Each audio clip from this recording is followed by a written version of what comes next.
How we doing, boys and girls? Good morning, welcome in. Hope you're well. Let's get things up and running. I spotted something first thing. I spotted that Blizzard are clearly absolutely desperate to get people to go and do this Flames Radiance Nightfall-y mission business. They've boosted the rewards you get from it again, which I think is hysterical. Not only have they doubled the rep grinds recently, apparently, let me see if I can find this. Apparently, they have also earned extra Nightfall rewards from completion bonus boxes, unique mogs and warbound gear. Try farming the Nightfall scenario. Completion percentage bonus boxes contain warbound gear, unique mogs and more. While players have been busy grinding the Nightfall scenario for renown towards the latest reputation, what many may not know is that those completion boxes earned during this scenario are good for more than just Valor Stones. They can, each one can rarely drop different types of loot.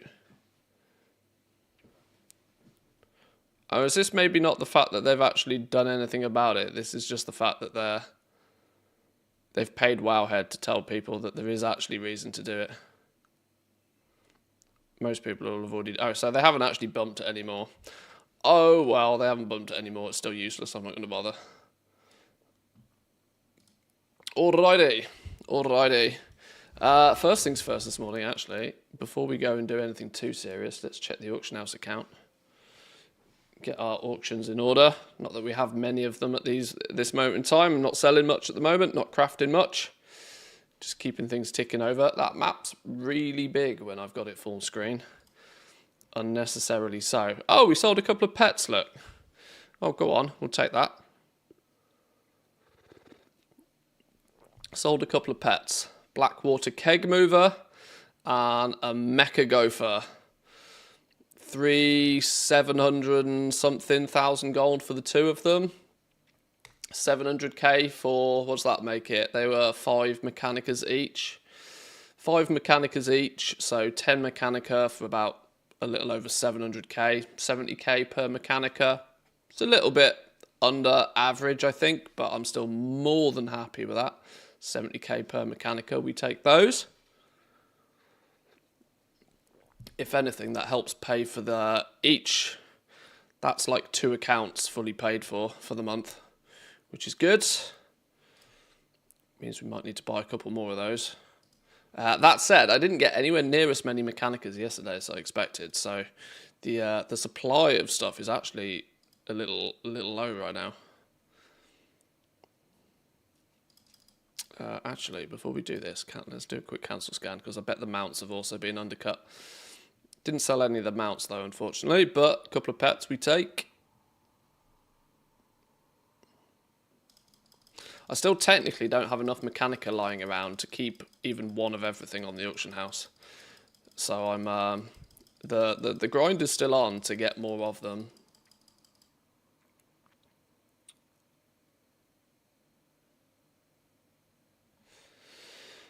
I tried this setup, but I have a problem. When I have my 5 toons on 5 shards at the login, when I group them up and then I leave the party, they often stay on the same server. That can happen. That can happen. There isn't really any reason. There isn't really any fix to it, unfortunately, from what I've seen. It is usually an indication that the shard that they, or from what I've seen at least, the shard that they leveled into was vastly underpopulated, and it probably, when you left it, it probably got closed. And so it's probably not there for you to return back to. Hence why it then keeps you on the shard you moved to, rather than moving you back to your quote-unquote home shard. I don't really know how to deal with that. I'm methodically creating a character on every realm.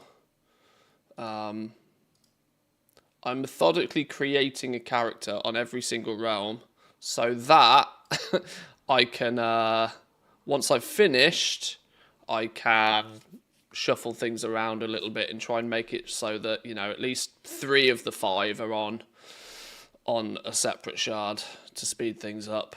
But getting a full 5 characters on 5 different shards is actually more difficult than you'd be led to believe. Wu has an absolutely fantastic way of fixing this, by the way. His way of fixing this is using even further clever use of game mechanics. If you have one character, I'm trying to remember how he explained this now, one character on a regular English realm, a second character on an English RP realm, because the RP realms don't merge with anybody else.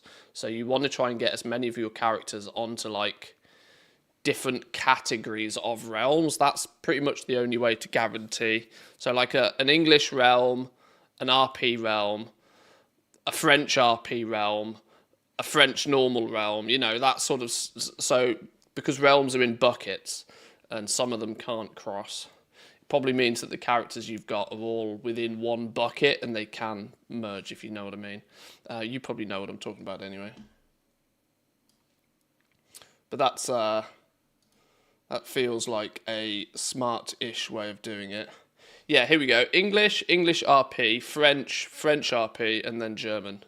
Right? If you can get a character on, you know, spread across in that way, you should not have any crossover. They should be able to merge into one for the purpose of grouping, but then they should always go back to their own.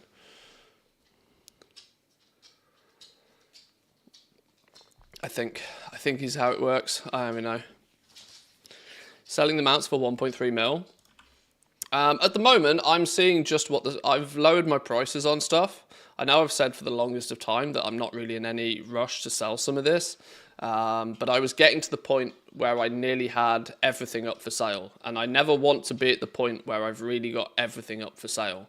That means I'm not selling it fast enough. I want to drop the prices a little bit to make some of it sell, and we've seen that just now, that dropping the prices a touch has allowed me to sell. I've sold 1 of the mounts and 2 pets in the last couple of days.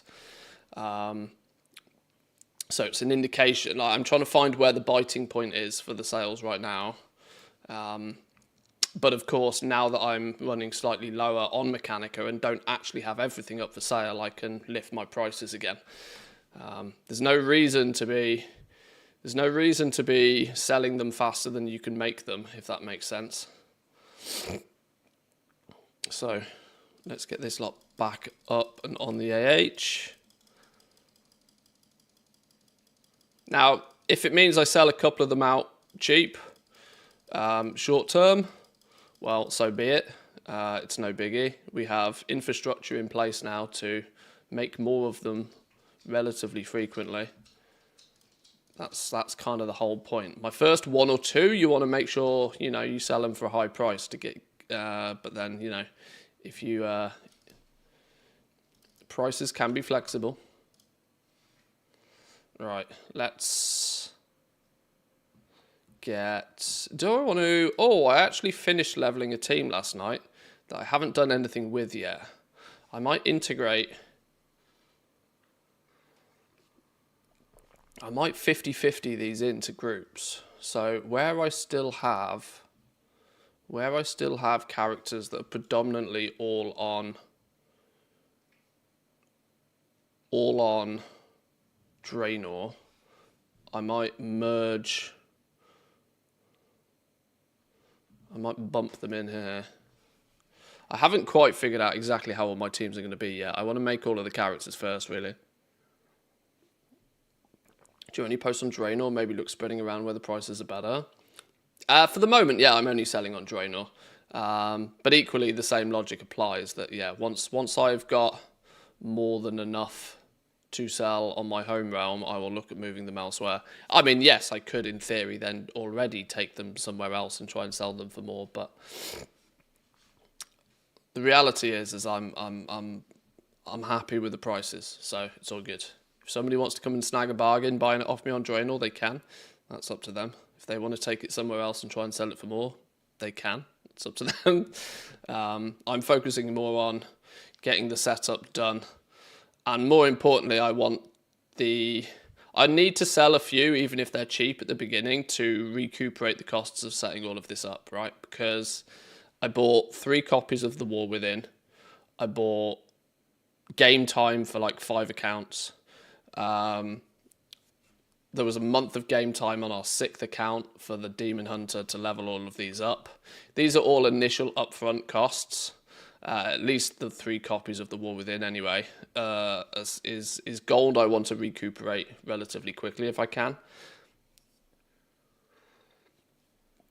And then once the whole adventure is like profitable, then we can start being a little bit more choosy how, where and when we sell stuff. Maybe while I'm getting some coffee in me, we'll just blast through a few basic easy teams.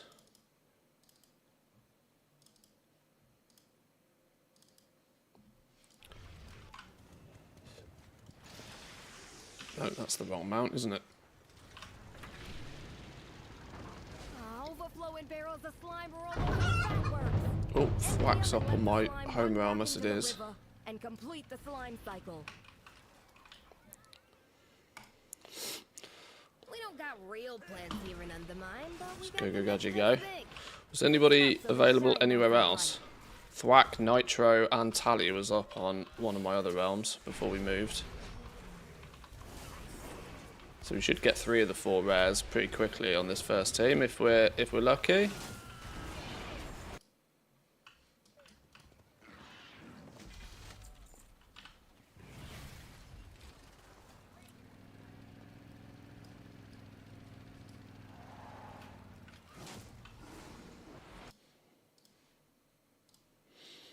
I need to keep buying these buttons.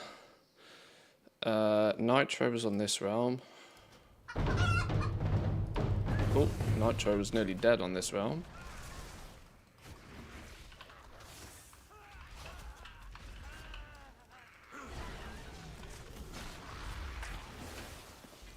Two.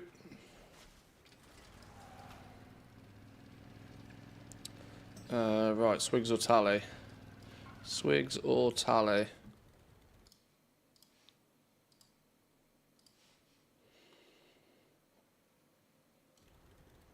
Neither up on my home realm.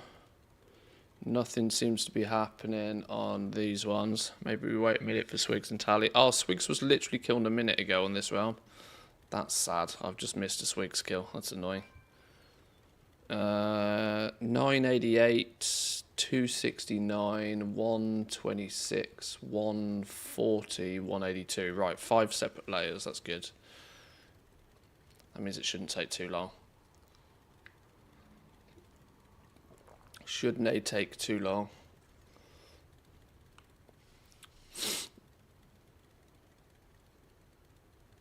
Interesting, my home realm has got times on rares prior to me even logging in. This is an indication that on Draenor there's probably a fair few people that are using this add-on now. Because this add-on pulls its time. There's The interesting thing about this is the more popular that this little add-on becomes, the more people that are using it simultaneously. It shares its information between users. It creates, much like a lot of other add-ons do these days, it creates hidden chat channels and it passes that chat, and every time it finds something it posts in that chat. And so everybody else that's also using the add-on is also passing that chat channel and is also pulling the same information. So like this candy and this slime, which is presumably also Vivi, timer, must have pulled in from somebody else on Draenor that's also using, or somebody else on this shard that's also using the add-on, which is quite clever, automatically.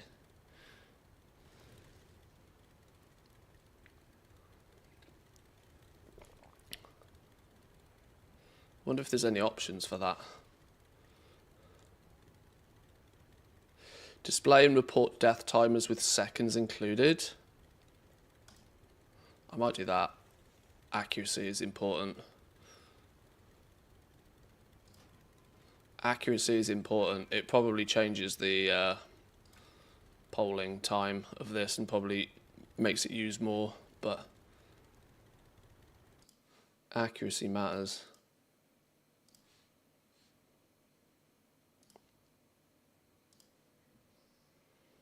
Oh, swigs on this realm.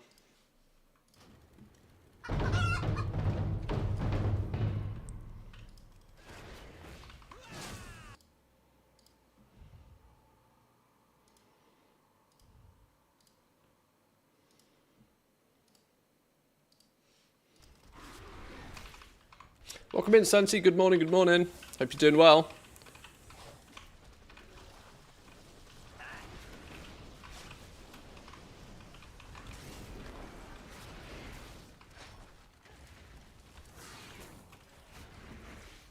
Oh, where did you lot come from?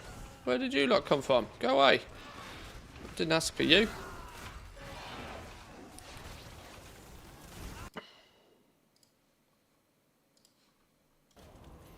Right, the hunt for Tally begins. A wild Tally must appear. Ungroup.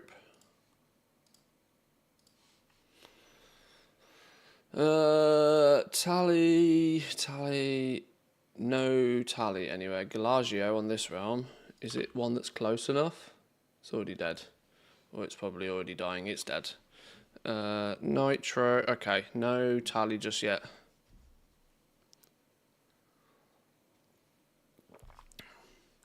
The reality is I'd like to get these teams to be like no more than about 2 minutes per team. The whole concept of this is that we should be able to hopefully...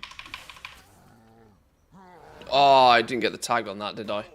I aggroed a dude and then didn't get the tag. Big stinky.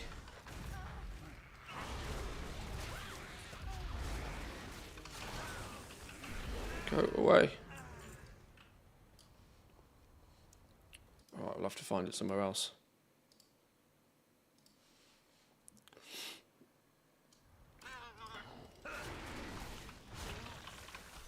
Yeah, I want each team to only take a couple of minutes, really. Because potentially I want to go up to 25 teams. And 25 teams sounds like a lot, and I already know it is a lot. Mostly because I wanted to keep this entire thing to be preferably less than 2 hours. I don't really want to ever have to spend more than 2 hours doing this. But this is also because I kind of half plan to wombo combo a few other things. But if I want to keep the whole thing under 2 hours and I want to do 25 teams, that gives me about 4 minutes per team, which is a stretch, I think, at the moment. But the 25 is a deliberate number. That will also mean that I can work on expanding our cross-realm stuff. If we have 25 teams, that will mean that we have 100 characters. That will mean we have representation on every single server in the EU, which is absolutely perfect for the concept of doing some cross-realm flipping at the same time. There's nothing to say that these guys can't stand outside instead of in the hotel. They can mount up. They can be doing post scans whilst we're waiting for rares. They can be doing cancel. Well, they probably won't be doing cancel scans, but they can be emptying mailboxes and they can be reposting whilst I'm also doing this. That's kind of half my plan. And with them all eventually getting to level 80 as well, it gives us incredible opportunity for things like black market auction house stuff as well. Not that you actually make gold with a black market auction house, it's just an absolutely disgusting gold sink, but all the same.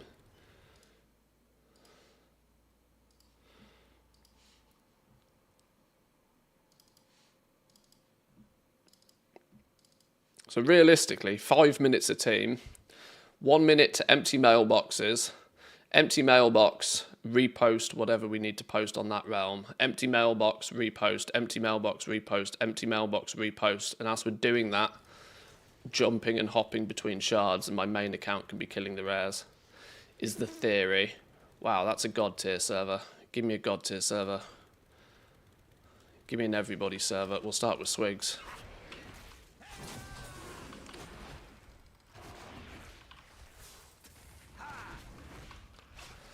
First time off work in a while, what's going on? We are farming miscellaneous Mechanica in the only way that we know how, and that's aggressively and in goblin fashion.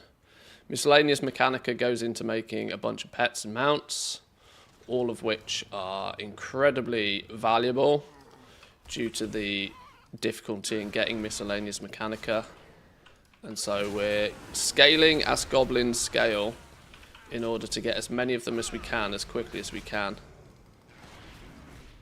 Because people must have their mounts, and I must sell them their mounts.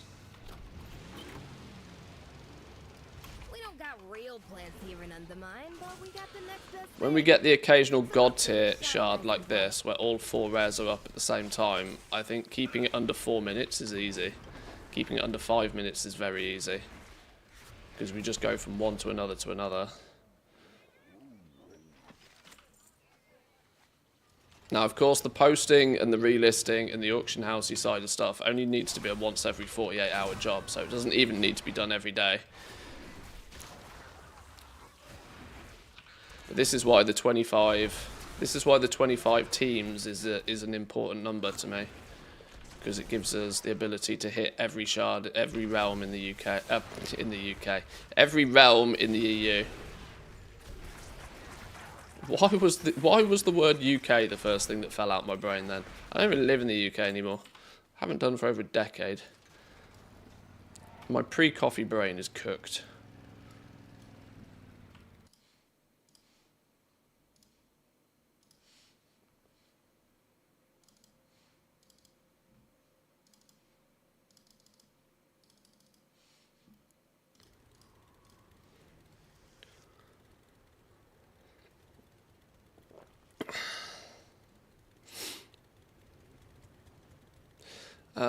This is a scenario where it's kept me on this home realm again. It's kept me on the new random realm, not the one I was living on previously.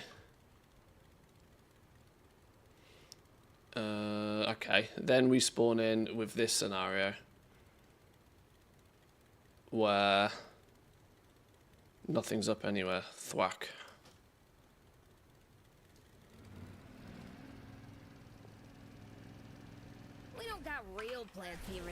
And in theory, the long term of this can in essence be that I then won't feel the need to sell all of the Mechanicas all only on Draenor. I can just keep the Mechanicas in the bags of the characters themselves, don't need to trade them all over to a main, and then when they have enough, they can buy a pet or a mount or whatever. And they can then list it on the realm that they live on normally.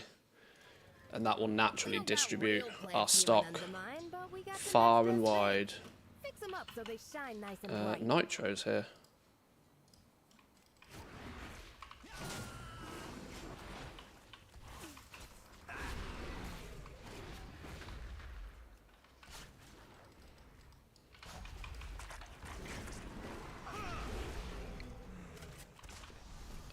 Nitro, Swigs, and Talia here. Hello.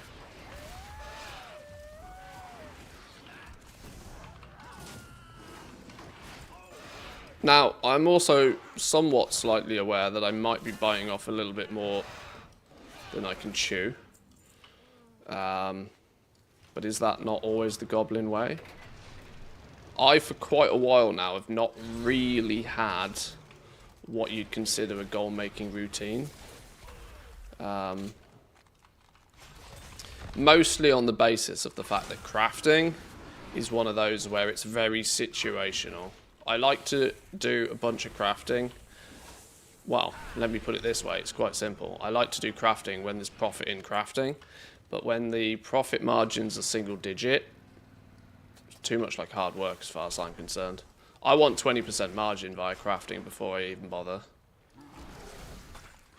Now, I know there are people out there that are willing to work much harder for much less, which is why I, don't actually do much crafting these days.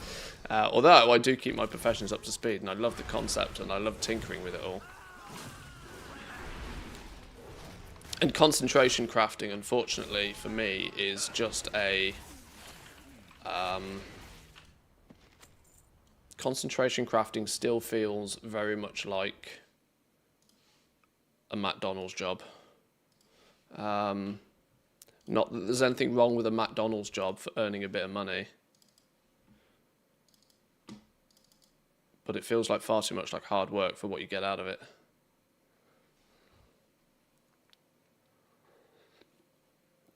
And it's too monotonous for me.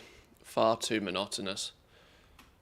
This has at least got some level of, you know, oh, let's hop to this server, then that server. Well, I'm paying attention to a bunch of stuff. It's keeping my brain active, you know.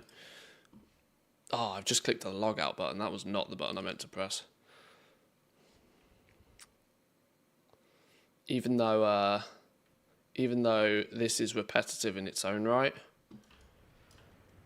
it feels less repetitive. Was that Tally as well? That wasn't necessarily who I was going for, but if she's there, we'll take her.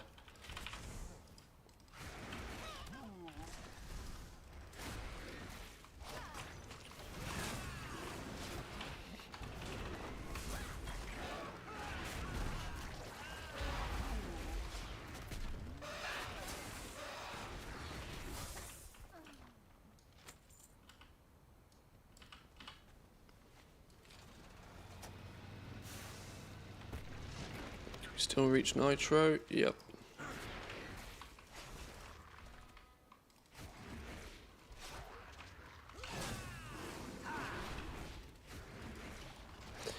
What's going to get really interesting for me with this farm is when we all massively outscale or outgear the zone. Now, not that the rares are particularly problematic for me right now anyway, because I've got some reasonably okay gear. But when we are literally like one-shotting, two-shotting shit, then it's going to get a bit wild.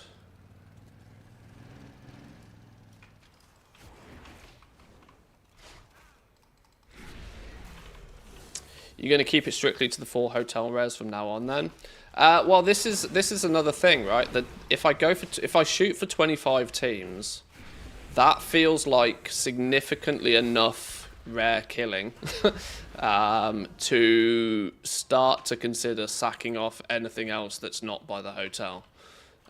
It takes away the emphasis of doing the world tour as well. With a small amount of teams, I'm still feeling like the world tour has quite a lot of value, because each of the weeklies has probably double the Mechanica drop rate than a good daily. So Swigs is meant to be about 3%. But your Dark Fuse, your Flyboy, your Junk Wall can be 5-6%. So doing the world tour is still quite valuable with a smallish number of teams. But if I go to a full 25 teams, I probably won't feel the need to do the world tour at all. And even with like 8 to 10 teams, I'm still quite frequently not getting the world tour done on all of those teams.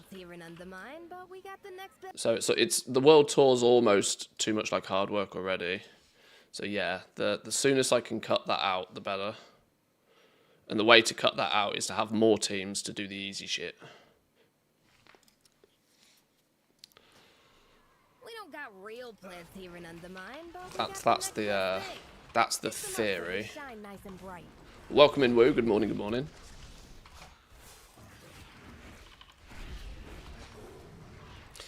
If you find an empty shard with all the rares up, maybe drive a few cars out to get some free extra kills. Yeah, maybe, but like I said, it's something that's very quickly becoming all about time. So, for example, because most of my toons right now, they live in the hotel, just to get one extra kill a day, right? Just to go and get Grimewick, for example, all of the toons have to fly over to the Galagio, and then I have to go over there, pull Grimewick over, and then kill him, and then I have to fly them all back for a single kill on a 3% drop chance mob. The time it takes me to fly over there, grab him, get the kill, fly everybody back is actually not that different to how long it can take me to kill like 3 or 4 hotel rares, if the team is set up right. So yes, it's an optimization to kill more, but it's a negative optimization when you actually consider the time.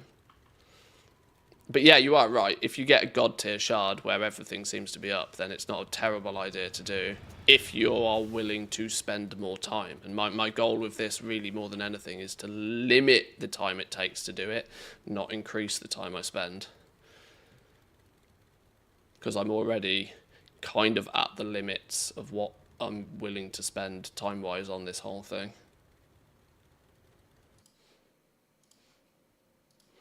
And so what I need to do, the scaling that I'm talking about with this, is more about cramming more rare kills into the same amount of time, not spending any more time. I can have upfront time, which is things like leveling the characters to get the teams created. That's a one-time investment that will pay off multiple times over. But what I don't want is to scale the time spent. I want to just scale the amount of rares that are killed within the same time frame.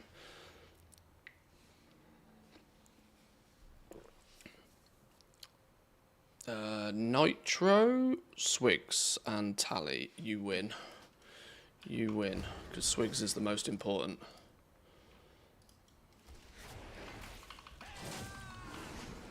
Yeah, and the theory with going with more teams and doing less on them is that I can do the most hyper-optimized thing on more teams, and so I can cut out the things that are less optimal. Even though they are still valuable, you want to shave off the less optimal things.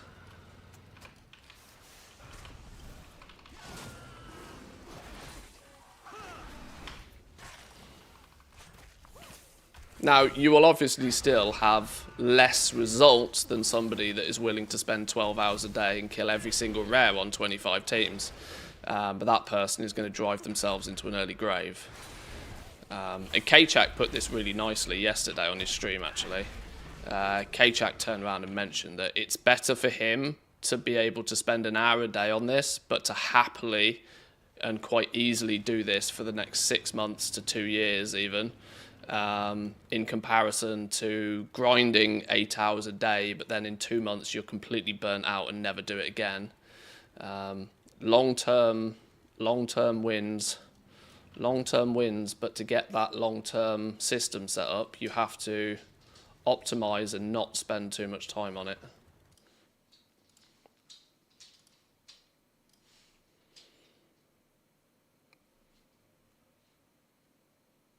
Nitro was dead on this realm not so long ago. Slugger's up, but we don't need a Slugger kill. I need Thwack. I need Thwack and Nitro. Maybe I just camp one or the other.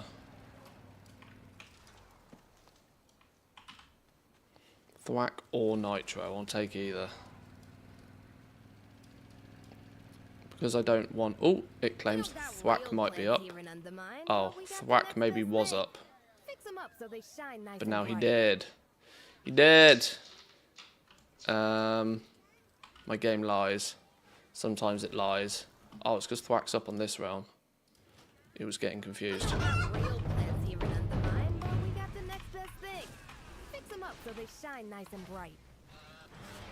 How far off the 25 teams are you? I'm probably a little over halfway. I'm trying to use this leveling month that we have to level up the teams to do it. It takes me about an hour and a half to level a team. So, like I said, 25 teams is the absolute upper limit goal.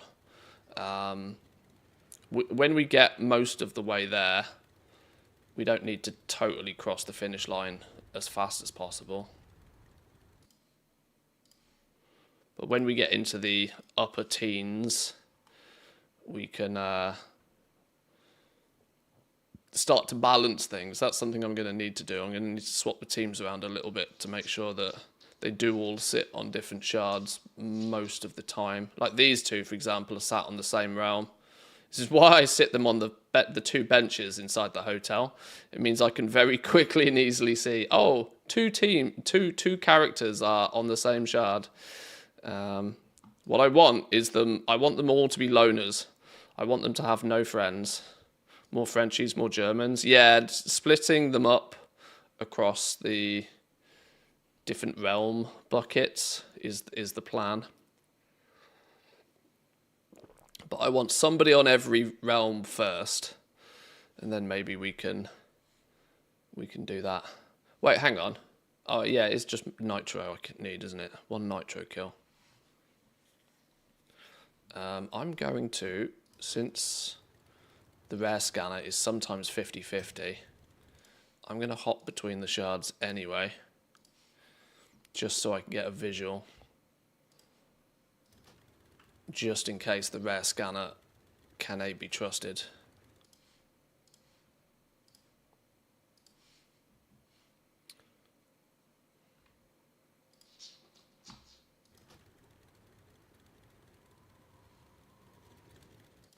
And if we have to wait too long for nitro, we just sack it off. Once again, a time optimization thing. Standing and waiting around for a single rare to spawn isn't worth it when you could switch onto another team and have killed 2 or 3 rares in that same amount of time. Who spawned garbage and where was it?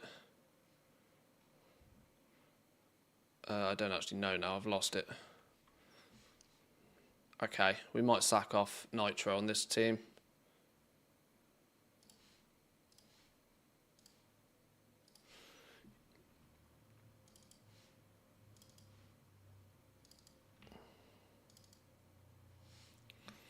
One, two, three, four, five. This is the 6th team. For reference, it used to take me about an hour and a half to do 6 teams properly. I'm now, well, the stream's only been up 40 minutes and I've nearly done the 6 teams. So it's over twice as fast having the characters on their own separate shards.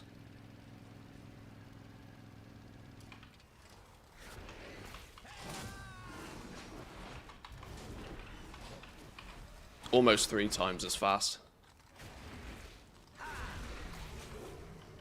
What teams are you talking about? These 4 around the outer edge. These four characters around the outer edge is what I consider a team. A set of 4 characters that's distributed on 4 different servers, so that I get visibility, preferably on 5 different servers all at the same time. And so it makes finding rares up much easier. And when I find a rare up, I invite everybody into a group, and then we kill the rare. And then we disgroup, we all ungroup, and we hunt for rares again, and then whoever finds one invites everybody else in. Rinse and repeat.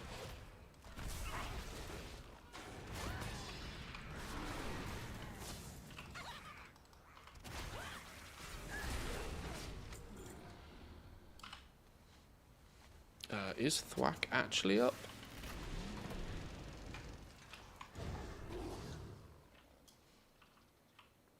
We don't got real plants here in Undermine, but we got the next best thing. Fix them up so they shine nice and We bright. seem to have a drought on nitros. There's a nitro drought at the moment. 17 minutes ago, nitro was killed on this realm, though, apparently. Indicating that it should pop up like almost instantly on this realm. Boom. There it is. I've done this too much at this point.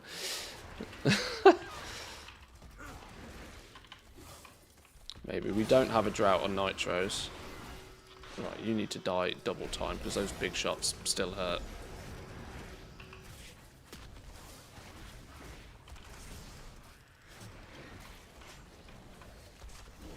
Welcome in, Shalida. Good morning, good morning.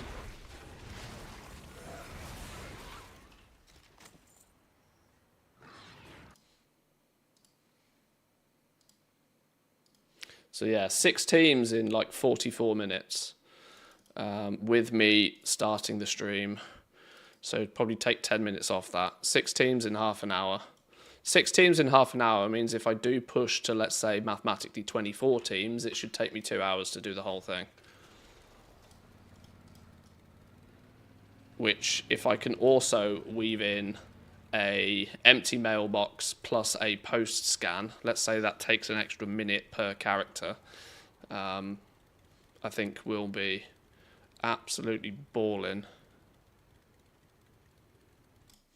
Tally's up on this realm apparently.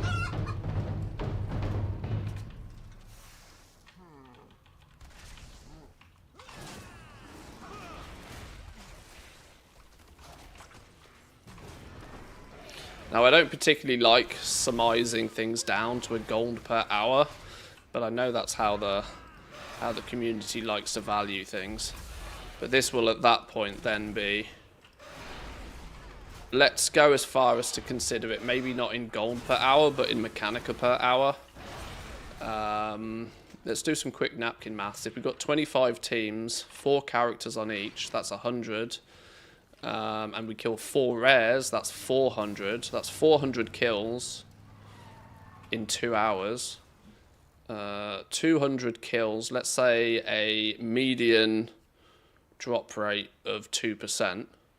That should get us 8 Mechanicas in 2 hours. So 4 Mechanica an hour.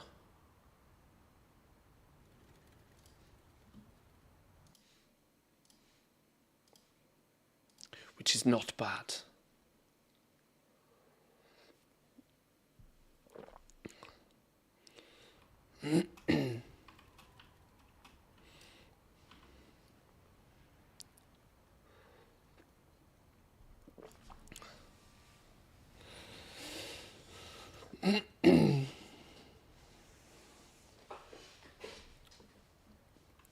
uh, 20...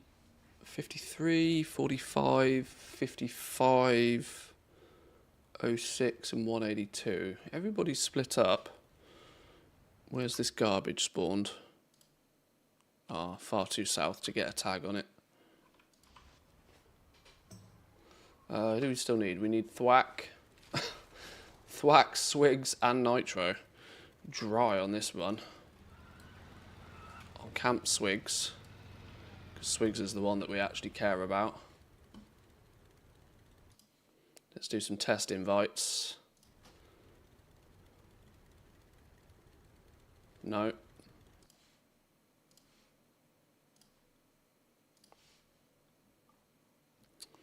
Let's try here. No.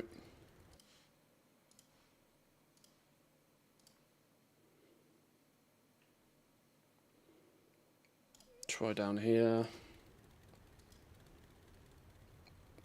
No. Flipping mobility scooters there every time, obviously, but... What is the Mechanica worth on the EU, approximately? I was going to... Oh, Thwack's up on this realm. I was going to try and math that out. It's kind of... If you could probably spreadsheet it and it'll work it out. I probably want to put a... I might try and put together a little custom price source that gives me an indication of the average value of a Mechanica, actually. I think that would be quite useful to do. I would still say the average value of a Mechanica is about 80, 90k, maybe more.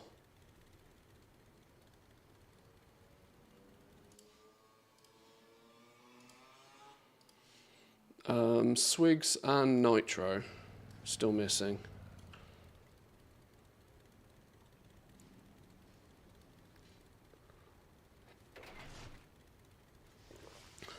Mount price divided by 25. I mean, that's a napkin math approach. But what you want to do to calculate the average price of a Mechanica properly is what you want. You want to take the market price of all of the items that a Mechanica can buy you, which would be the 3 different mounts and the 5 different pets. Then you would create a value of each Mechanica for each of those items and then find the average. Now, mounts are actually undervaluing Mechanicas quite aggressively right now, because early days it feels like everybody was shooting for the mounts, and now there's quite a lot of competition on selling the mounts. Whereas, interestingly, the pets actually seem to have less competition on them, meaning that the value per Mechanica seems to be higher on the pets.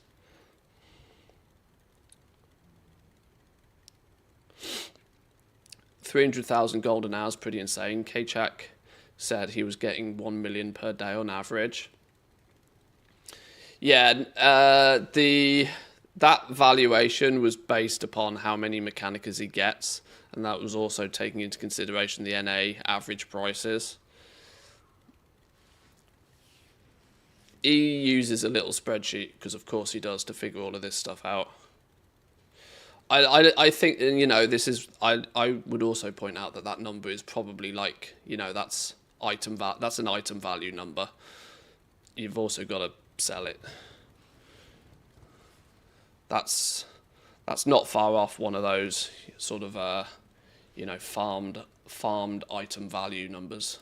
A million gold in value a day. You've still got to sell it. And by the time you do sell it, it's likely to have also dipped a little bit. But it's, you know, it's a nice headline number to advertise. It's a catchy number. Nice catchy number. It's got a ring to it.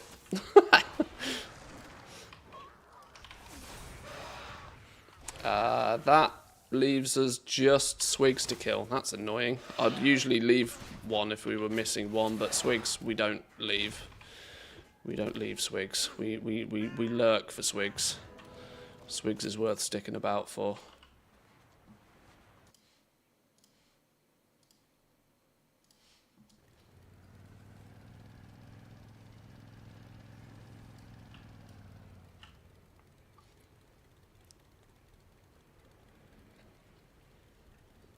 To be brutally honest, I'd rather watch paint dry than go around the undermined farming grounds for 8 hours, even if the profit is good. Yeah, exactly. This is why I'm super aggressively trying to make sure that I can optimize like the first hour or two. Optimize that first hour or two as aggressively as you possibly can, so that you don't spend 8 hours doing it. Because yeah, by that point you've created a job, and nobody wants another job. I look at the same when it comes to like just general farming, right? You know, herbing and mining, for example. I'll do herbing and mining during the periods in the expansion where an hour or two can net me a sizable amount of gold. But there's absolutely no way that I'm flying around for 8 hours to get 15 to 20k per hour on average. It just never going to happen. Never going to happen. And to be brutally honest, even when it's 50, 80,000 gold an hour, I'm still not doing more than an hour or two's worth of farming, even at those values. Because the monotony of the task is not worth the reward, regardless to how much it is, really.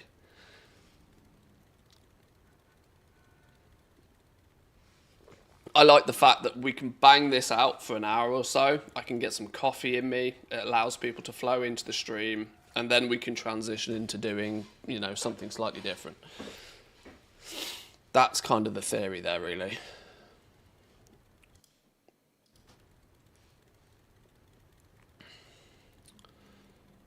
Right, we need this Swigs, though. I at least need some data on when Swigs was last killed.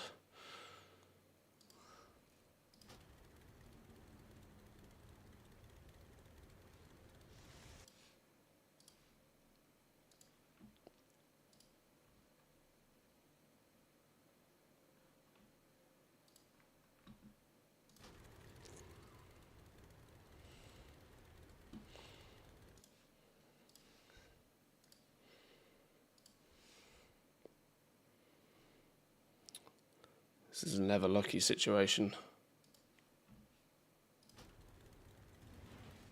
Garbage is up somewhere. Oh, garbage is up actually where it's close enough to get a tag on it. So we'll get a garbage tag real quick. That's a bonus kill. Which if you can get... There's 2 spawns where garbage can spawn and the hotel rares can get it. There's this one here, and then the one that's like down on the back side of the junkyard here. is just about close enough for hotel rares to get it. So there's 2 spawns for garbage where it's worth killing as well. Or at least what I've found. But garbage is like the least valuable rare to kill for Mechanicas. It's like 1.4% or something. This damn Swigs though, like, I'm almost willing to break my own rule here of ditching a Swigs kill.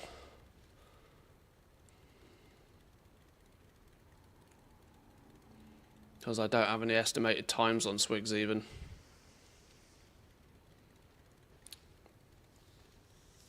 Mechanica farming is just the starting screen of the stream.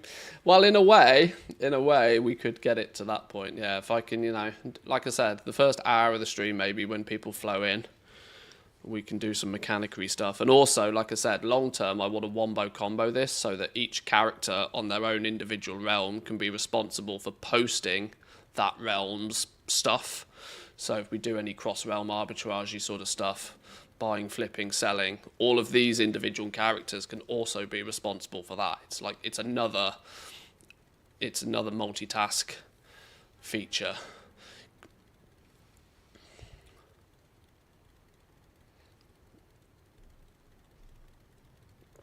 But these Swigs are taking too long. We move on.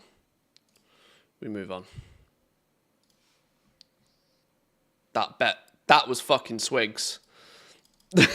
Back in, reverse. Absolutely. Oh, you guys only get the audio off one of the accounts. You don't get the audio off all of these because these all go ba-da-ba-da-ba-da-ba as well. I've turned the audio off for them for you, so you don't have to endure that. But you get the chicken on my main account. That should be it.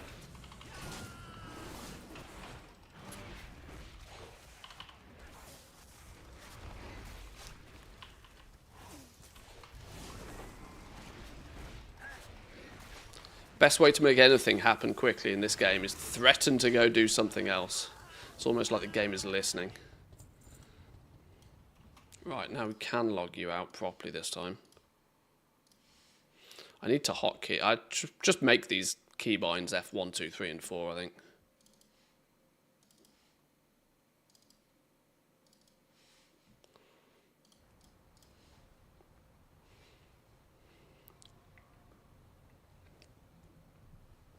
One thing I'm also tempted to do today, the realm transfers are cheap in the store right now for a couple of days in the Battle.net sale.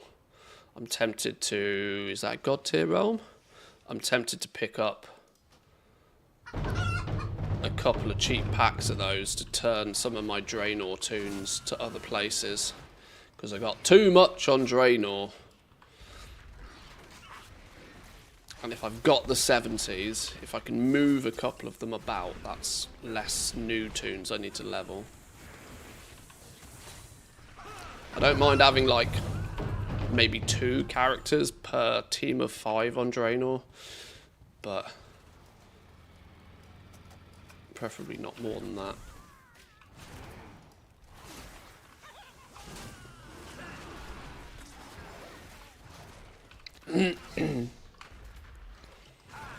And it makes a little more sense to me, considering I already have the characters, to spend a little bit of Battle.net balance and just transfer them to another realm, whilst the transfer packs are cheap.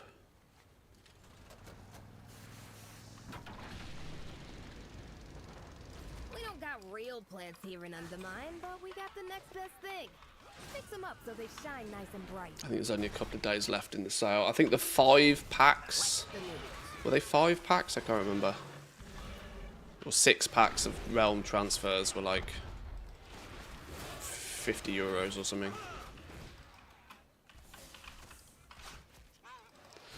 I really like the concept on this farm. There isn't really anything else like it. Yeah,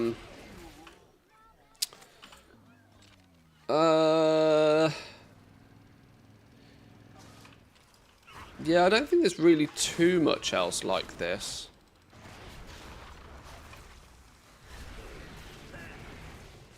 There's never... Usually what you find is that rares are responsible for dropping something specific. The unique nature to it really is the miscellaneous Mechanica, in that that is the item that is... That's... Did I kill all 4 of those? Nitro, Swigs, Tally, and Thwack? I did, yeah. The unique aspect is that you can do something to get something that converts into something else. That's kind of the slightly new thing about it. Whereas historically, rares would just drop something, and when you've got that something, you're kind of done. In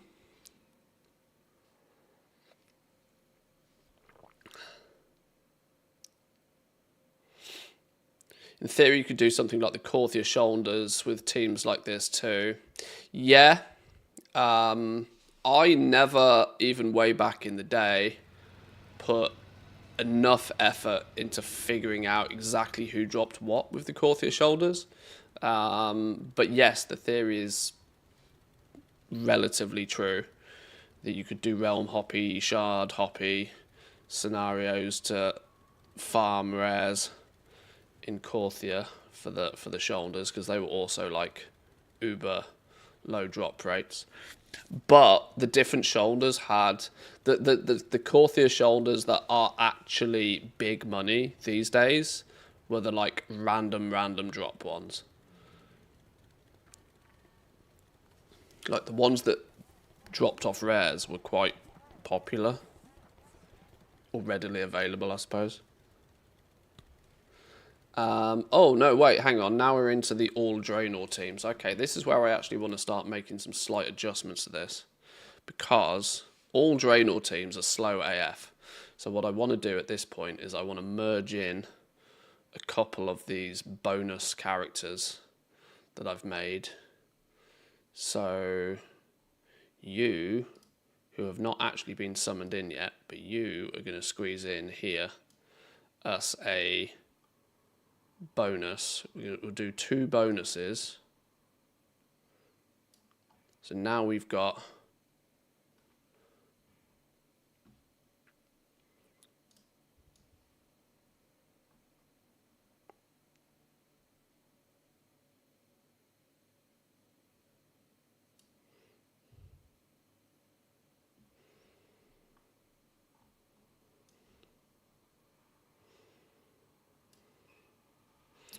So now we have 2 freshly leveled. I need to put all of these teams into Excel and balance them out that way. That's going to be the easier way to do it. Let's then pull in those rares, actually, who are still lurking in the distance.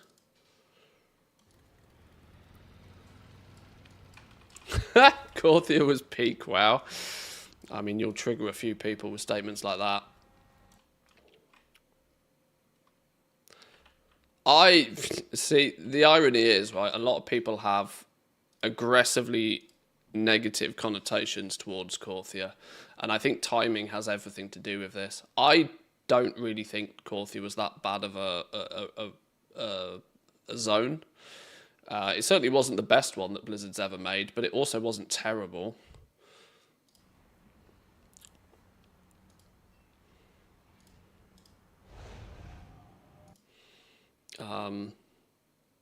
I liked the fact that the zone had the 2 different slightly separate reps. The one with, the 2 slightly different reps was quite cool.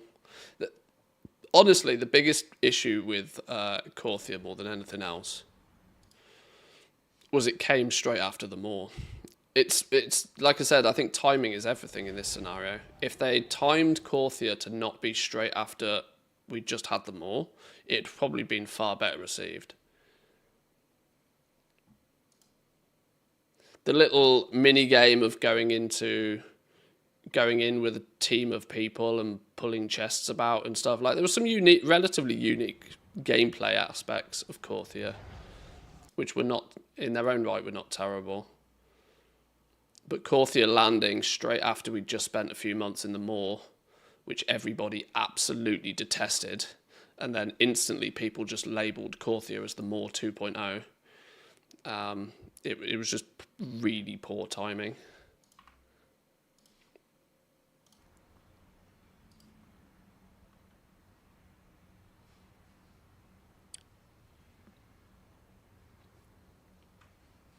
Corthia made me displeased, and Zereth Mortis I quit the game for 3 years.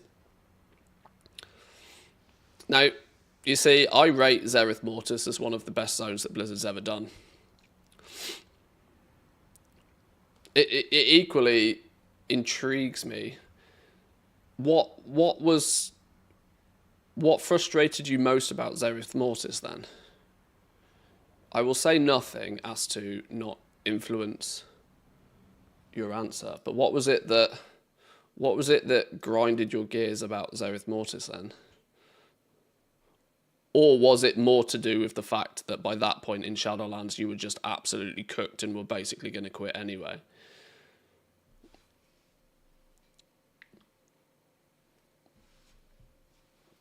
Because Shadowlands was quite a brutal expansion for those who cared about active progression.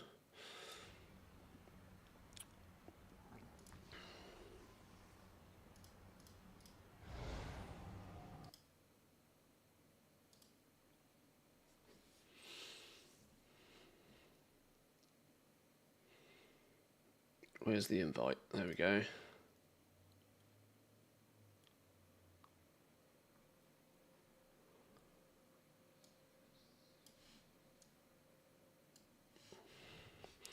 Those guys are screaming and shouting and claiming that rares need to be killed. That's fine, that's not a problem. We'll deal with that in a minute. Ungroup everybody. Log everybody out.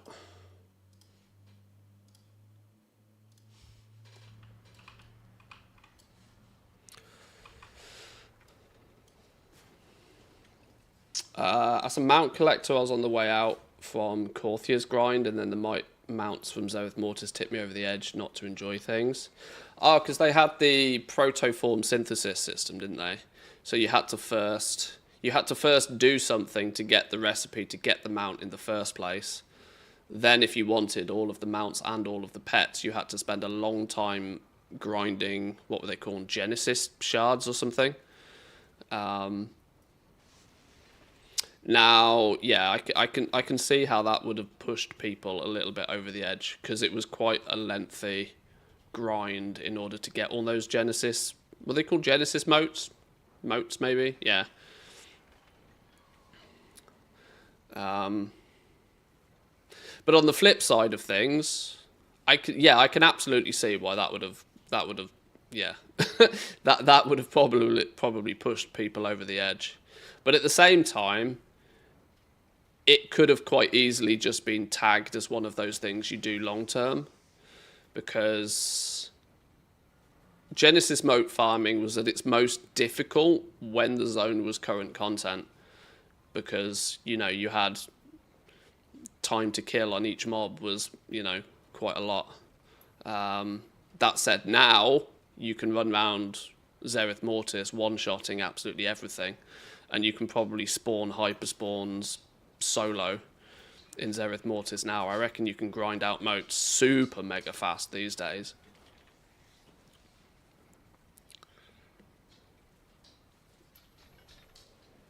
So in some regard, the grind gets easier once you can sort of overpower it. But yeah, I get your point. That makes sense. By the way, what's this blurp Twitch plugin that's appeared on the screen? It wasn't there before. Oh, it's something I installed the other day. I've seen a few other people using it. I haven't actually fully 100% set it up. Realistically, it just allows you to play silly little sound alerts and stuff on the stream. Like I said, I haven't fully set it up yet, so you're well reminded, actually. It's meant to allow you to use your channel points. People keep pestering me for something to do channel point stuff with. It's meant to allow you to use either bits or channel point redeems to throw silly things up on the stream. But like I said, I'm also still relatively new to it. But it's meant to just pop up on the screen. There's AI text to speech option. Oh, it seems. Why is it? Oh, why is it showing everything as bits? I wanted it to use channel points. Yeah, maybe don't worry about it for now until I've figured out what the hell it is and how to. Oh, using bits, channel credits. Wait, what? Why is it not using channel points? Community. Okay, yeah, I haven't set this up.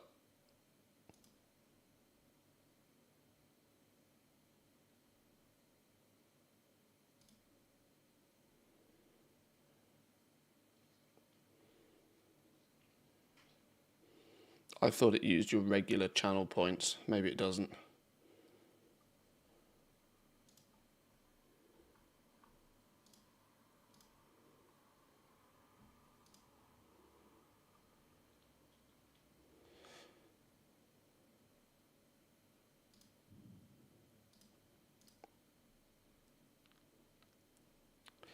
Yeah, it's just a silly meme thing.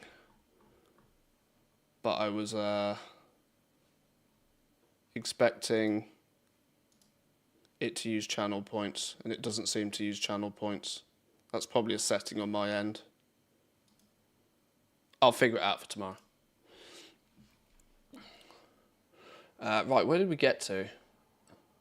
1, 2, 3, 4, 5, 6. Was this the first one that didn't have... Had you killed all the rares? I've lost track of what I'm doing now, which is the problem.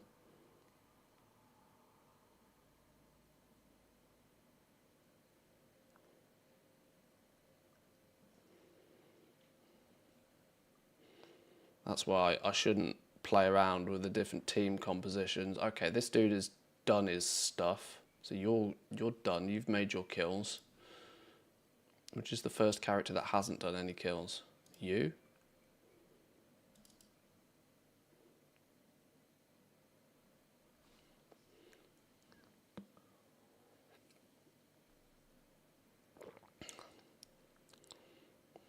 I've lost my rhythm. Maybe I should forget about my rhythm and just go, okay, this dude's killed a bunch of stuff as well. Yeah, I've lost my rhythm, haven't I? Maybe I'll just go back and level one of my other dudes. Let's level this team. These are like level 28. Let's get a few levels under their belt. I need my Demon Hunter for that. We need some Demon Hunter action. I wasn't caught up with the Covenant mounts ever in Shadowlands, so when they introduced so many, I just wanted to go play something else. Yeah, like I said, Shadowlands was an expansion without question that was draining, I guess is a good word for it. Very, very draining. And I'd imagine that, like I said, timing is important with this sort of stuff. Most people were cooked by the end of Shadowlands. So to drop Zereth Mortis at the end of it, a lot of people were probably just done. And it wouldn't have taken many straws to break the camel's back, to use another analogy.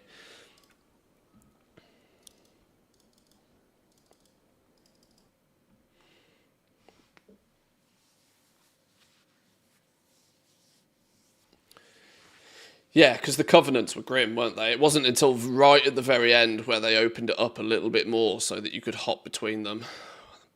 When they pulled the ripcord, so to speak.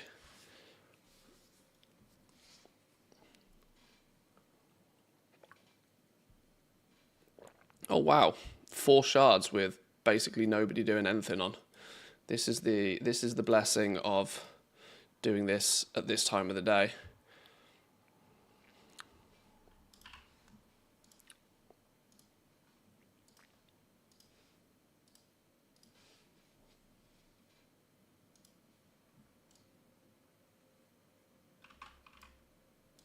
I've also had a few people message me in the last few days as well, since me doing this kind of like level boosting has intrigued people.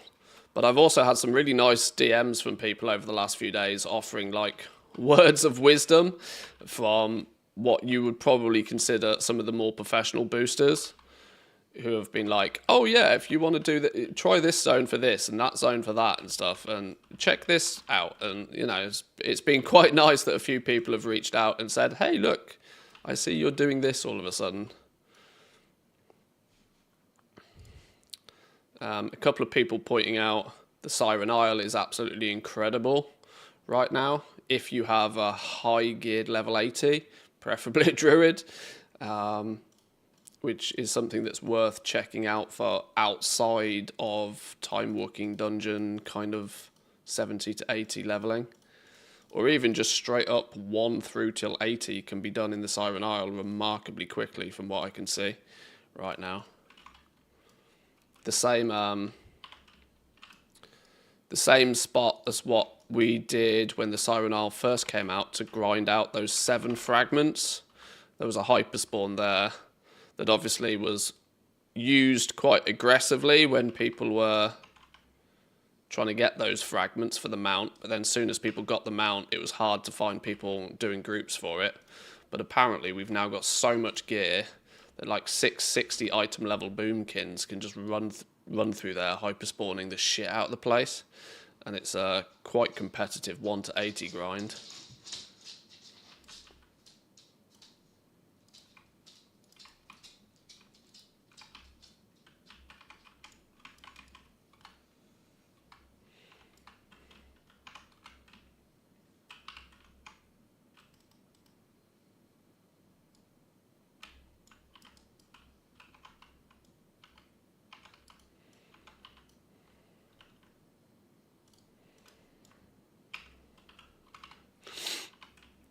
Just imagine doing this after people move on from the area.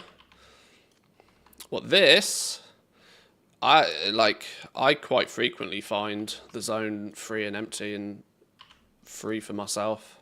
And moreover, because my characters are leveling on different shards, if ever somebody else turns up and starts tagging stuff as well, I just ungroup and shard hop somewhere else.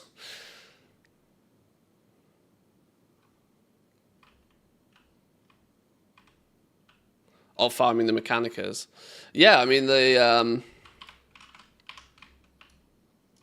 while I still think a lot of the rares are predominantly being insta-killed by people who are still very proactively trying to get the Mechanicas, yes, you are right that it will be so much easier when the majority of people have left the zone. Then that might actually mean the rares are up for more than 3 seconds before they're tagged and killed again.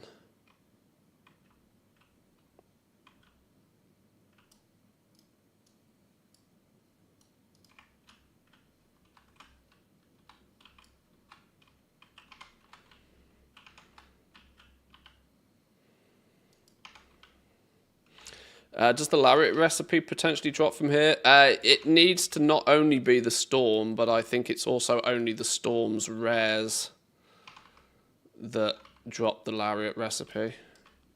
But it is still one of only, I think, 2 dual crafting recipes in the game I don't own, so...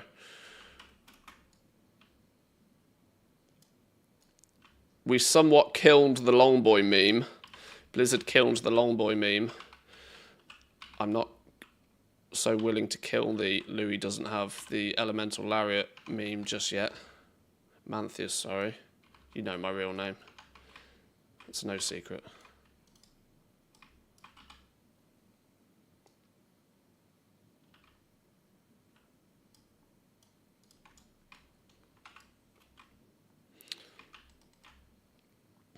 But yes, you are right. The Storm at the very least is necessary. You use Party Sync for this, which pulls you out of the Storm, because the Storm's a max level. The Storm's a max level thing.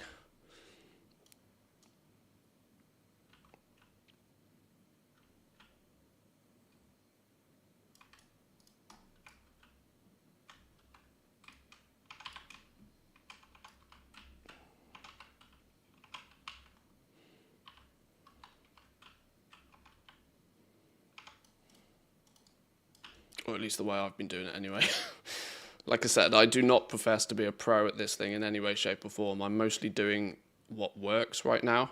And for me, I have figured out what works in order to get a team of characters leveled from 10 to 70 in about an hour and a half, which I am content enough with to not feel the need to do too much experimentation elsewhere.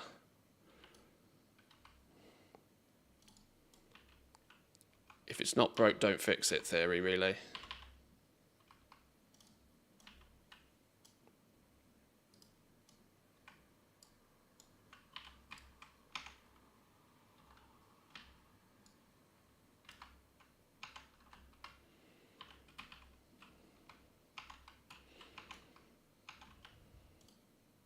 And I seem to somehow be doing better at keeping their experience gains level. First few times I was doing this, I was getting some characters that were like zooming ahead in terms of XP, and I couldn't quite figure out why. But whatever I've changed seems to now work slightly more efficiently.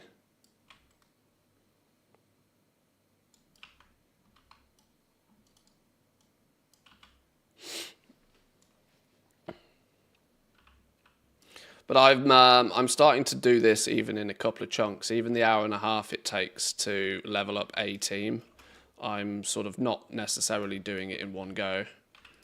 For the same reason again, that I don't want to spend 8 hours a day leveling toons and just absolutely cook my desire to play the game.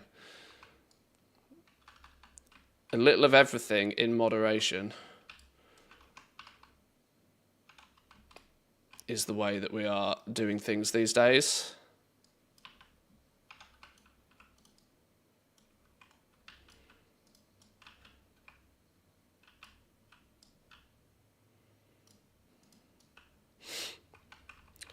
Was rested experience affecting them? That's what I thought, but all of the characters were brand new, like made that day, so none of them would have had rested experience. So I'm not quite sure what it was that was causing the discrepancy in XP gains, but it seems to have, for the most part, fixed itself.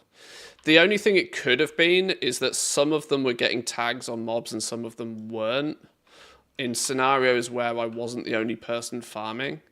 Sometimes it's difficult to...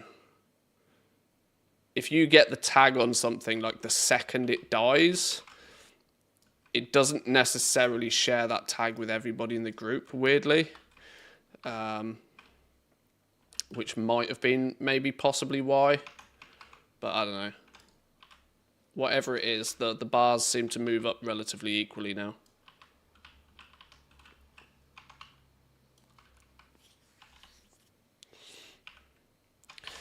Some of my toons still had the January-February XP buff, which was accelerating them unequally.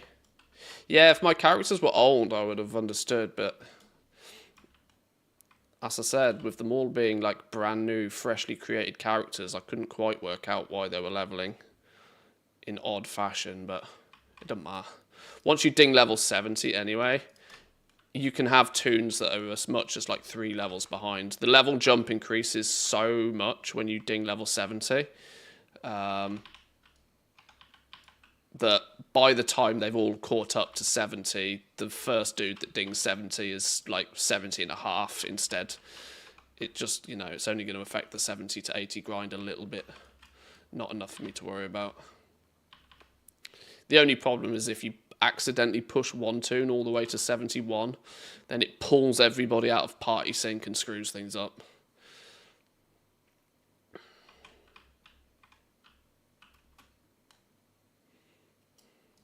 But I've only done that once and learned not to do it again, so...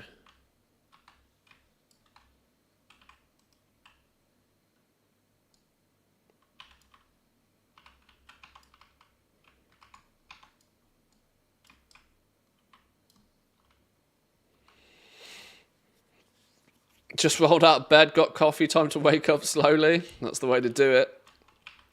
That is the way to do it. Welcome in, Lady Daisy. Good morning.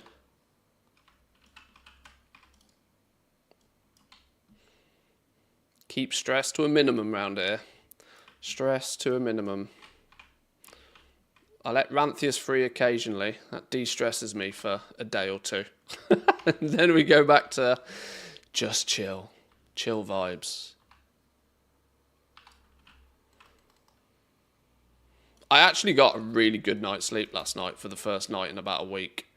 My Doge has been quite restless for some reason the last few nights. And when she's restless, I can't quite figure out why, but when she's restless, she has this habit of crawling under the bed, which she's already a little bit too big to do in the first place, and then like digging, scratching the floor.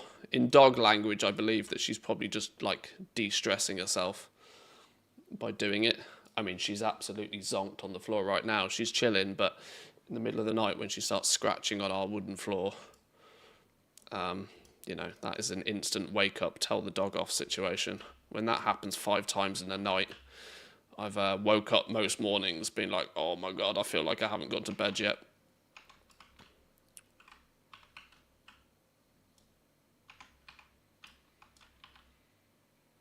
But last night she slept with no stress. So equally it means I slept with no stress.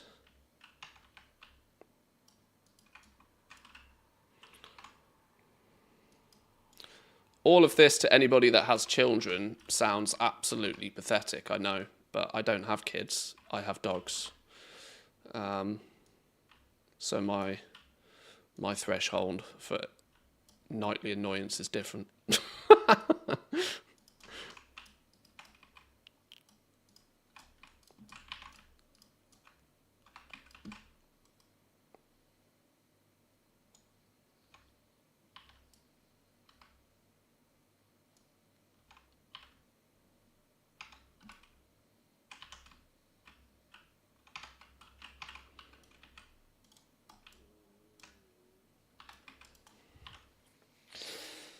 My dog sits on my head randomly in the night. That's problematic. That's not what you want. Last thing you need in the middle of the night is Fido sat on your face. Jesus.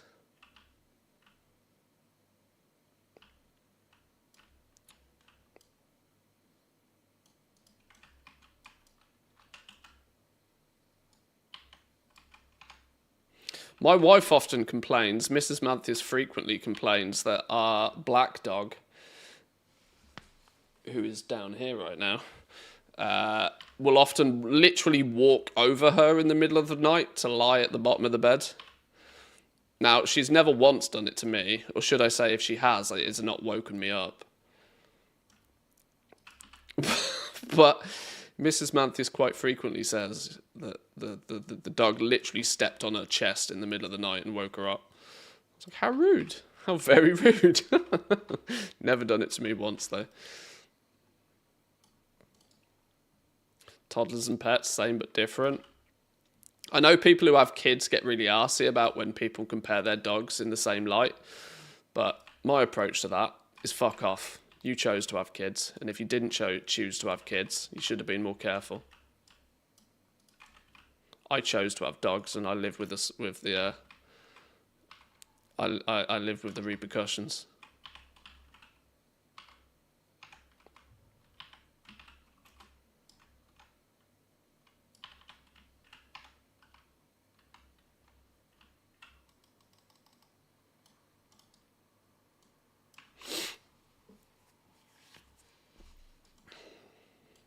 That was probably a statement that's good at dividing the room, eh?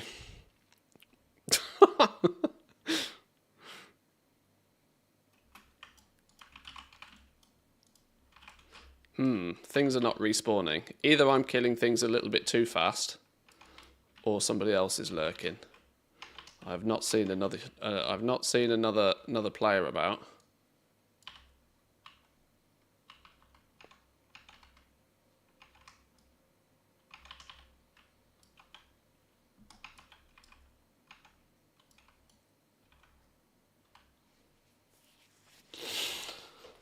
Does anybody remember sea monkeys? Those little, yeah, the little packet of seeds you put in water. And it's they were actually seahorses, weren't they? Technically, baby seahorse eggs. I'm led to believe. I do remember those.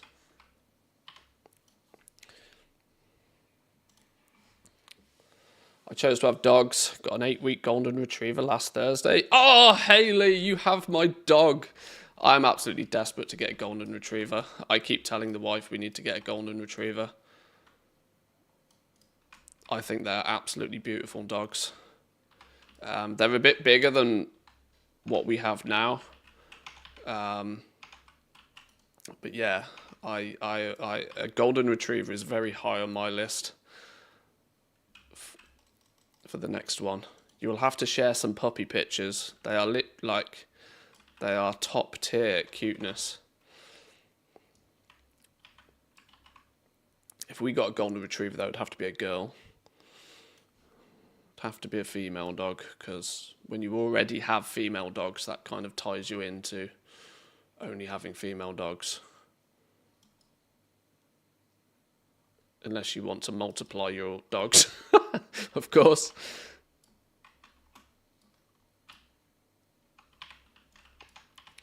Team Doggo as well. Had to be female. Luna. Ah, it sounds cute already.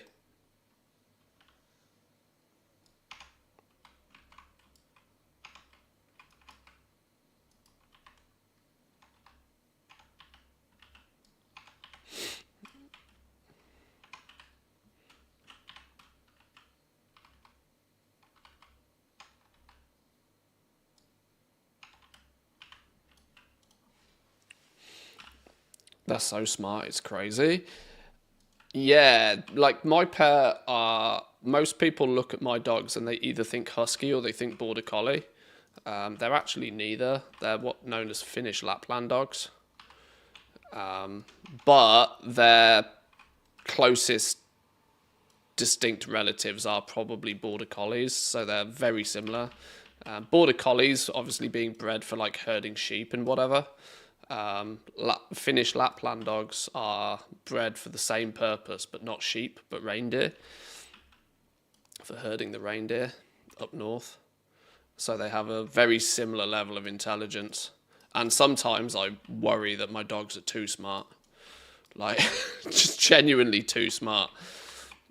My older one, the brown one, she often will look, you'll give the dog a command and she'll look at you. She'll be like, yeah, I heard what you said. I know what you meant.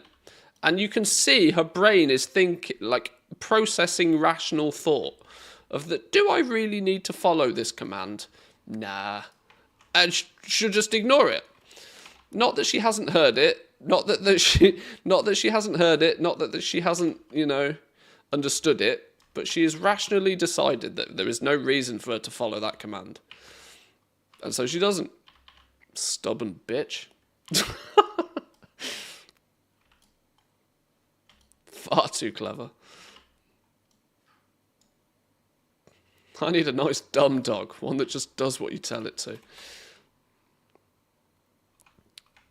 Cute but dumb between the ears. Like most Labradors. That said, obviously, Labradors are the go-to blind person dog, aren't they? So they are equally as intelligent. But yeah, golden retrievers always give off those vibes. Both hyper-intelligent when they want to be, but just a little bit goofy. And obviously, super floofy. Can't deny the floof.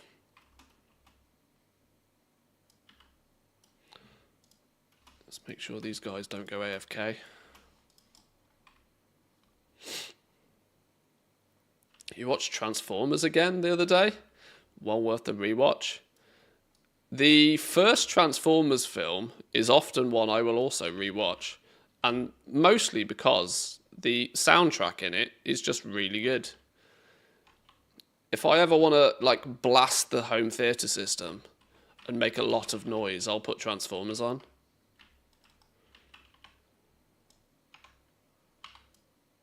Because the sound mix in that was just phenomenal.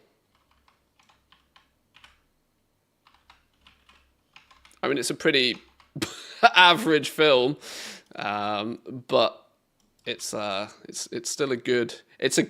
Transformers is a really good Sunday afternoon watch when you've got really nothing particularly else to do. Grab a bag of chips, fall on the sofa, and watch Transformers.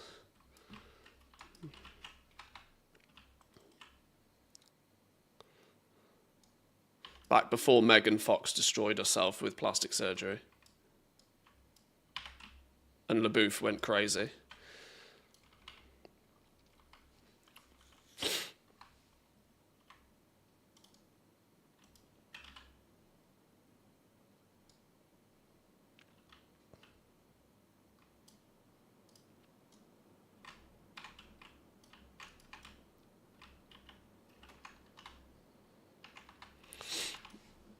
You mean Megan Fox is in it, don't you? Well, yeah, 50-50. There's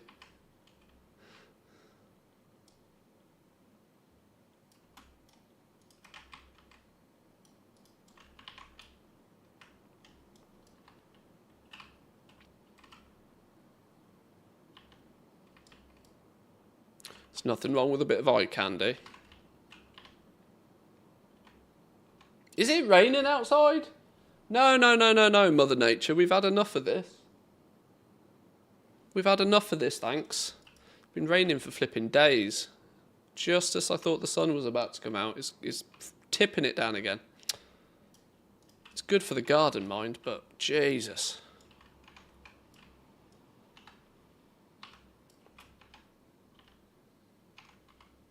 Megan Fox was in The Dictator too.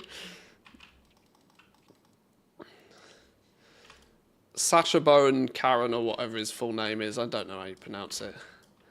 I think he peaked at Borat. Ali G was top tier. Borat was hysterical. I think we spoke about this the other day. Well, what are these? Knockhood breeches. Bind on equip.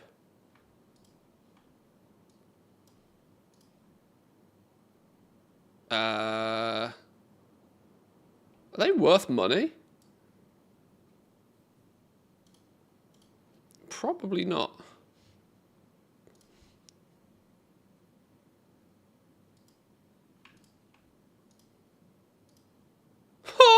Oh, spicy meatball. Maybe this is because I'm on some flipping back end realm. Can I get some TSM data on these things?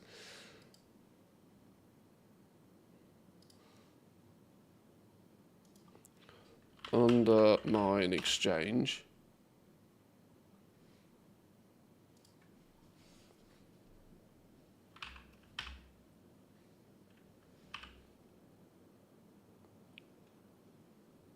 Knockudon breaches or something.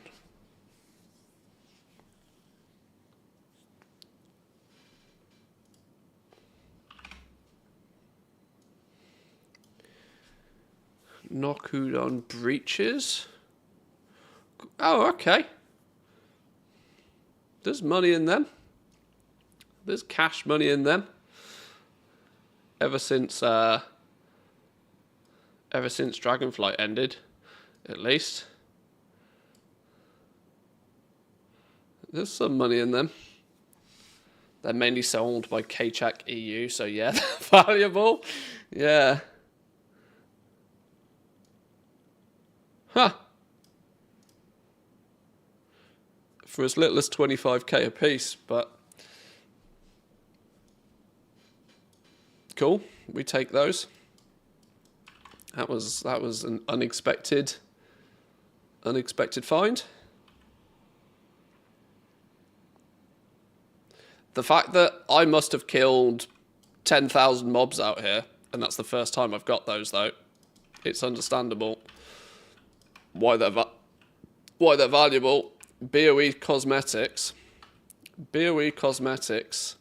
from a zone that is predominantly no longer farmed.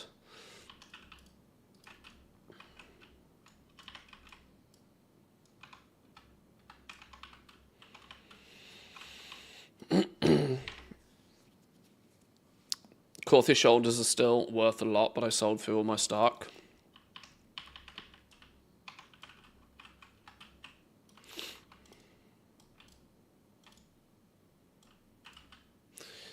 Yeah, they've tightened up on that sort of stuff. Well, I guess miscellaneous Mechanica says different, but I was about to say they've sort of tightened up on the cosmetics. Now that we've got the warband, they've kind of made most cosmetics, in fact, I think nearly all cosmetics that drop bind on warband. So they're not really tradable. There might be some exceptions to that rule. But yeah, Shadowlands and Dragonflight had a selection of that sort of stuff. Corthia Shoulders being a somewhat famous one now. I still giggle the fact that I made a video about those Corthia Shoulders and was like, yeah, these are really expensive and these might end up being really expensive for many years to come.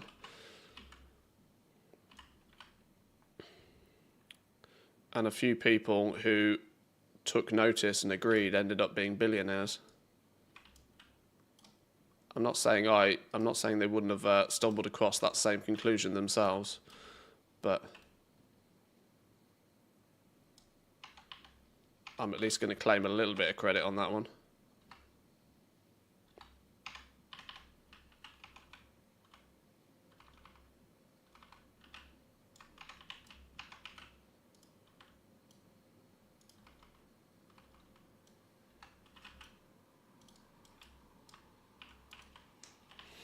What level are these dudes? 43. We are getting there.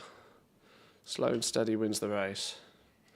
300k per piece, I think. Yeah, just astronomical value in those things. And during Corthia, you were able to pick them up for like 10 to 20k a piece. And people were happy to get 10 to 20k for them at the time as well. Like, people thought they'd fucking won the lottery when they sold those at 20k. Now, 2 expansions on, they're like 10 times that value. Because nobody quite realised at the time how annoyingly gross they were to actually acquire. And the odd straggler who just accidentally got really lucky and didn't know what they had was willing to sell it for cents on the dollar, as they say.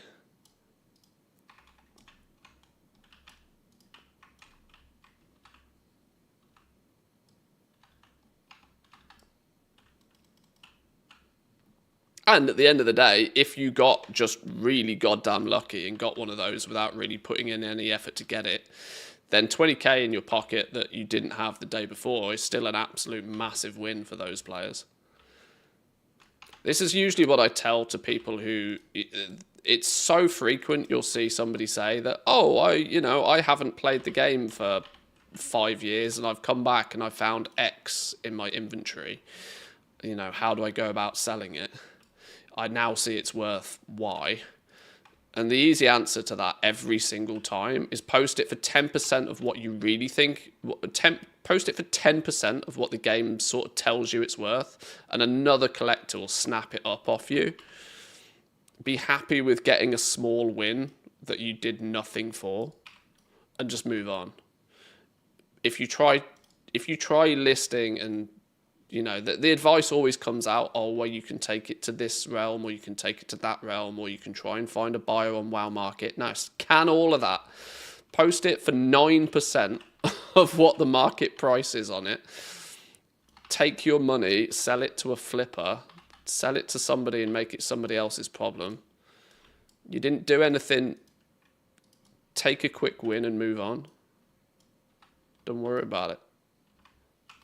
Don't create yourself a headache.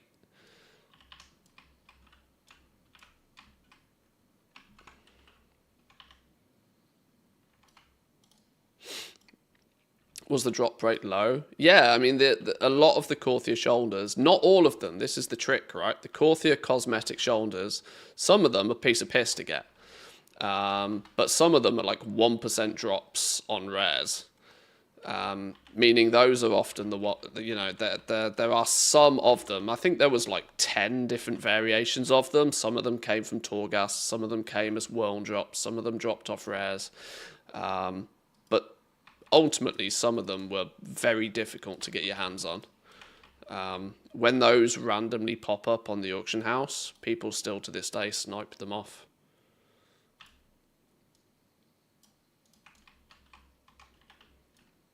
But that sort of now, in theory, happens so infrequently. Or the ones that turn up are more likely to be the case I just described. Somebody that's logged onto a character for the first time in flipping 4 years, didn't realise that they had these things, and just throws them up in the auction house again randomly for a number that they pull out of their hat, you know.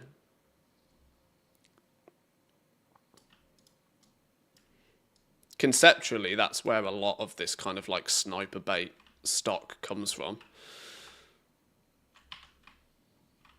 Somebody logging onto a toon that they haven't done for flipping ages, finding something that they consider valuable in their bag and just throwing it on the auction house for a random number.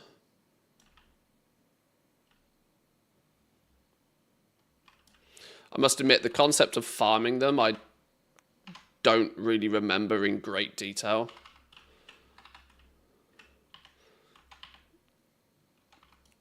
But the reason I made a deal about them in the first place when they were released was because they were BOE, right? This was a period of time where everybody, you know, that the people were on the lookout every single patch for like, can we farm BOEs? Are there going to be epic BOEs we can farm? And at the beginning of the expansion, farming epic BOEs was quite a big deal, for a couple of expansions at least. Now, the Mog Shoulders came out, and weirdly, they kind of got a bit of a pass from farmers because they didn't think they would hold the value that they ultimately did, because they weren't an actual piece of gear that people could use. So the assumption was probably that they would never sell for as much because they would, oh, it's just a cosmetic. But the irony is the long tail of that is that actually because they're cosmetics, they're actually worth more than regular BOEs. Or at least the same, if not more. Because the long tail is that people only want them for the appearance anyway.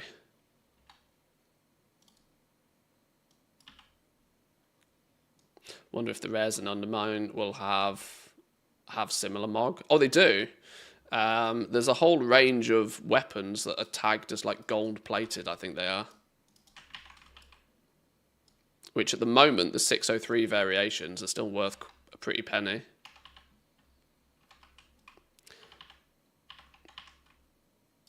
And for the most part, they're pretty much rare drops in the zone. They can be 597s. They can be, what are they, 597s or 603s? I think the 2 item level bands they can sit at.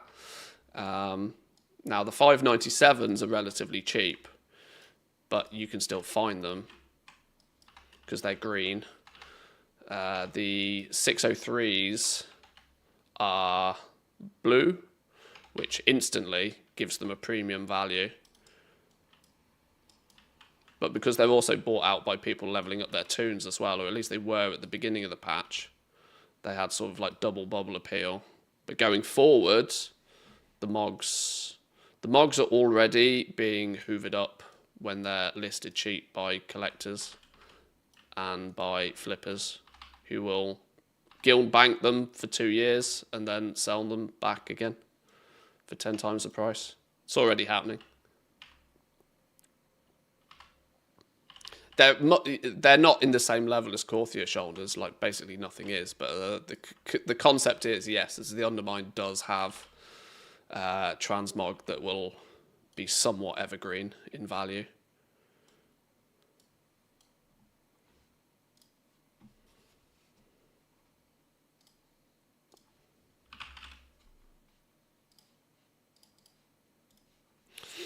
All this gold-plated stuff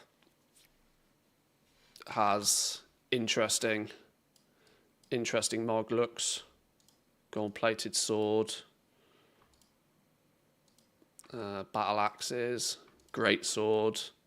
These are unique and kind of cool enough, and the fact that some of them are even animated and things will hold value in them for quite a while. Much past the life of the expansion anyway. You know, funky traffic light stuff.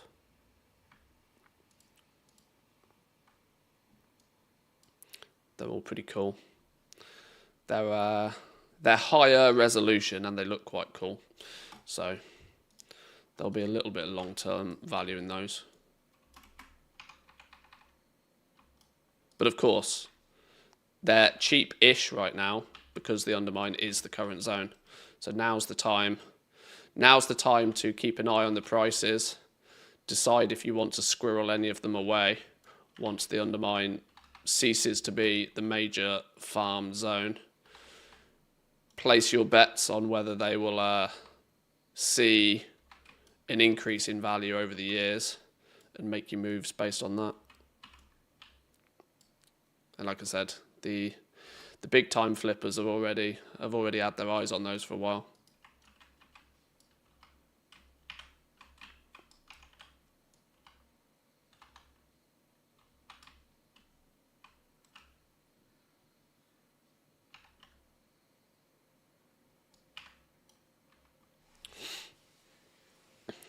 The gold plate stuff's too high volume to really inflate, but there are other sets that are somewhat rare.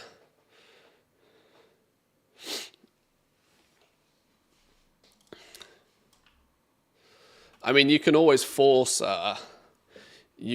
scarcity. I mean, yeah, you're not wrong. There is definitely a lot of it right now.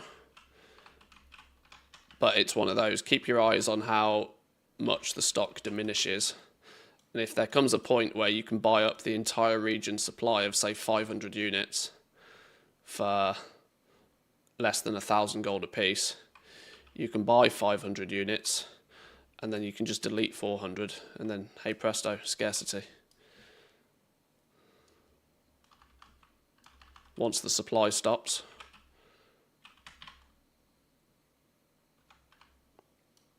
That's kind of high level manipulation though.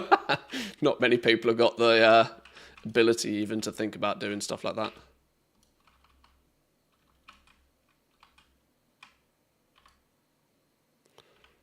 But if you own 80% of the market share in an item, you would be surprised just how much impact you can have on its value.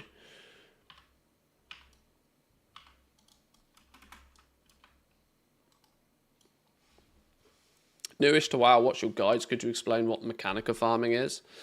Well, miscellaneous Mechanica, I will quite simply just give you a link. Miscellaneous Mechanica, when you look at what it's used for, where's it gone? Currency 4 is currency for 6 different pets and 3 different mounts, all of which can be put on the auction house. So you can then quite quickly determine that, well, you know, when you look at the price of these things on the auction house right now, you can very quickly see why people want to farm Mechanica.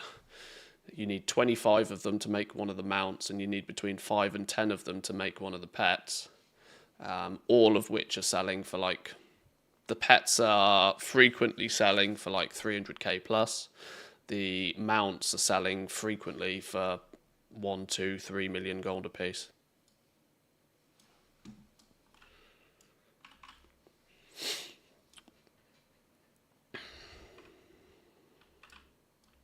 Are there any changes to professions outside of housing? Still same consumables? Yeah, at least since the beginning of the expansion, nothing's changed, no. Nope, no changes.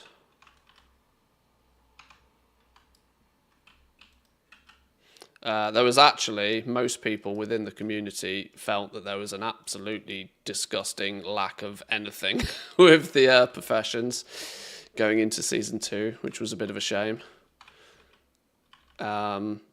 Although it just maintained business as usual, you know, if you'd put time and effort into your professions in Season 1, at least nothing changed in that regards. At least you were able to still extract some value from them in the same way in Season 2. But there was nothing particularly new to chase after.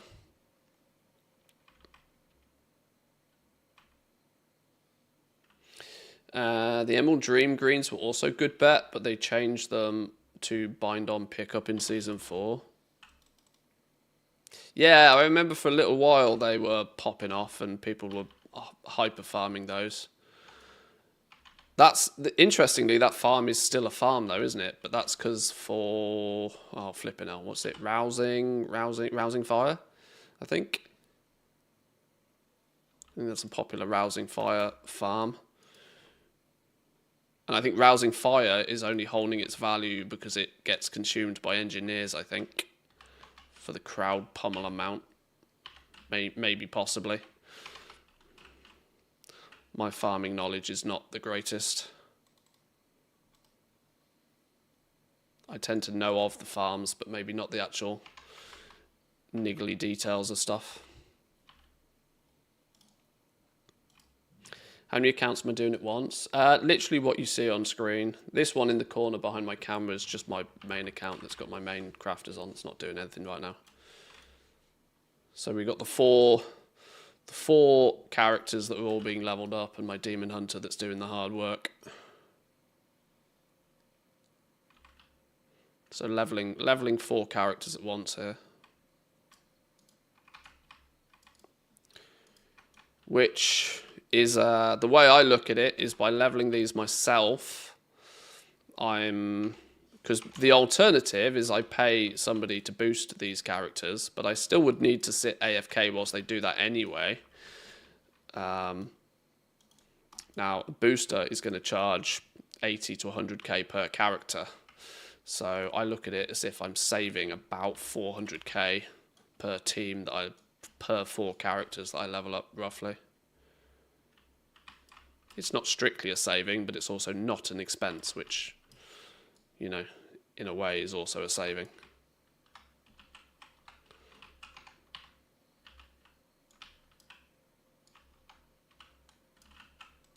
Now, I'm aware, paying somebody else to boost your characters is equally not the only way to level them, but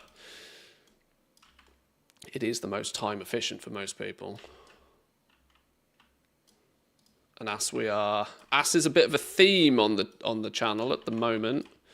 Keeping close control of good time management, I think, is almost as important as anything else. And I don't know whether I'm just slightly hyper fixated on it at the moment, but long term, I think it's the smart play.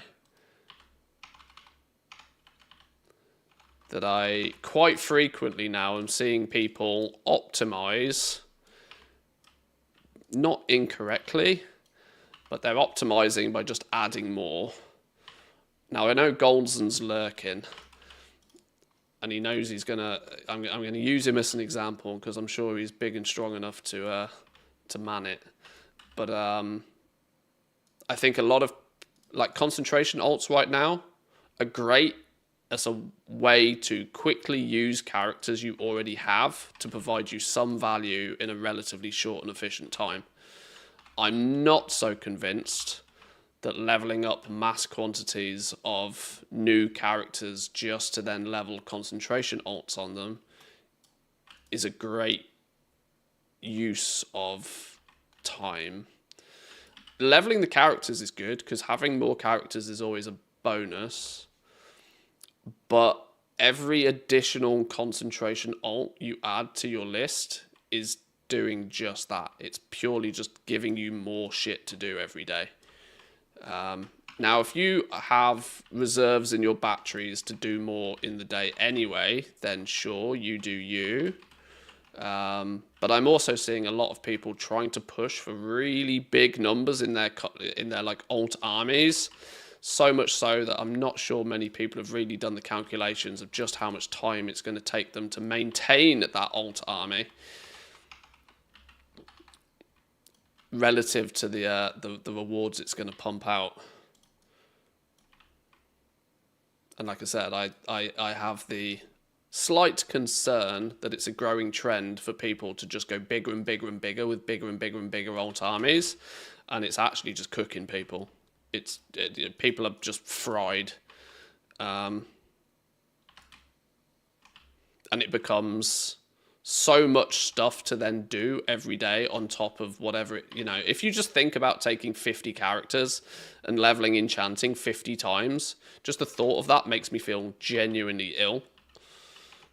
To to have to level enchanting 50 times, to fly around to pick treasures 50 times, to pick up flipping, you know, to take disenchant God knows how many flipping Dark Moon decks 50 times. Like, conceptually doing anything 50 times is going to become a chore, no matter what the result of it is, I tend to think. And so, even with my Mechanica farm, for example, the approach I'm trying to take is, yes, I'm spending a bit of time right now front-loading and creating a bunch of toons, but I'm also trying to keep the numbers relatively modest. And, you know, I'm trying to be efficient, such as leveling 4 at the same time, instead of leveling them all individually, and ensuring that when we do have them leveled, that the amount of time we spend on each team per day is carefully controlled. Because otherwise, it's not scaling if you're just adding more to the pile, is what I think.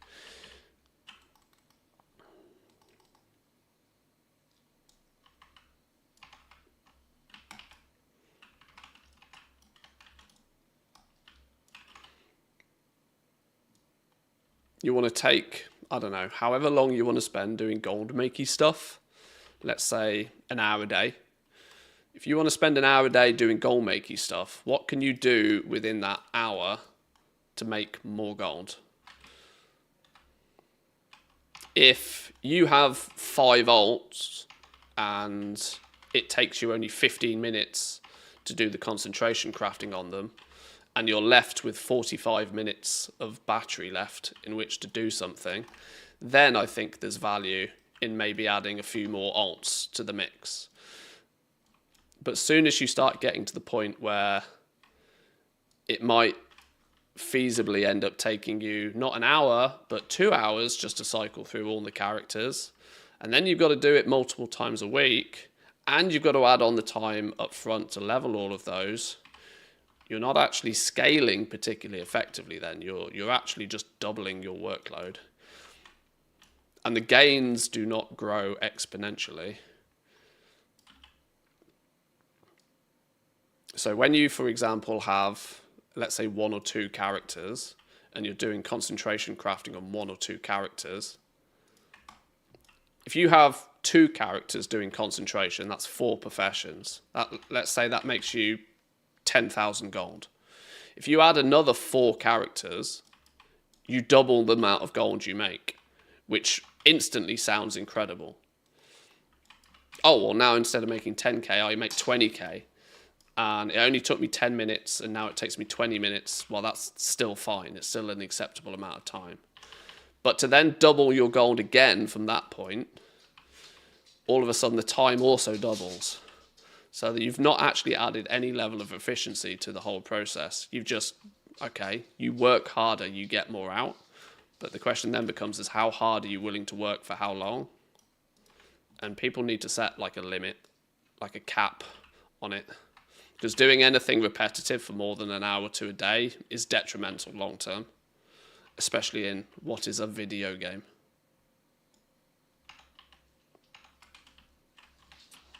This is why today we've done some you know, some rare killing for an hour. We'll do some leveling for an hour. We'll then be able to go off and do something else for another hour. And slowly but surely we'll do a whole bunch of stuff, but we'll do all of it in moderation.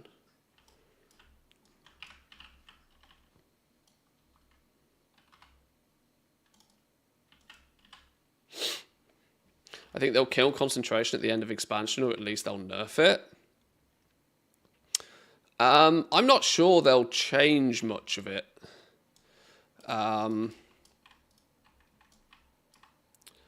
I genuinely think that from Blizzard's perspective, it works as intended. What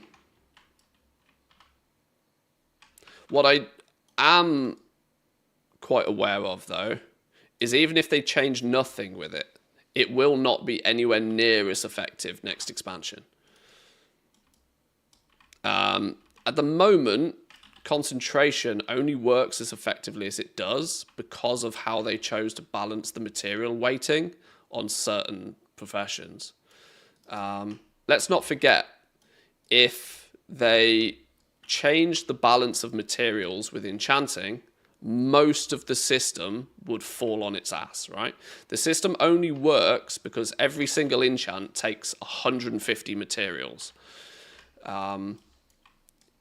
This is why professions like tailoring, leatherworking don't really work for concentration builds, because you just don't. There's not enough added value because there's not enough materials that make the items in the first place.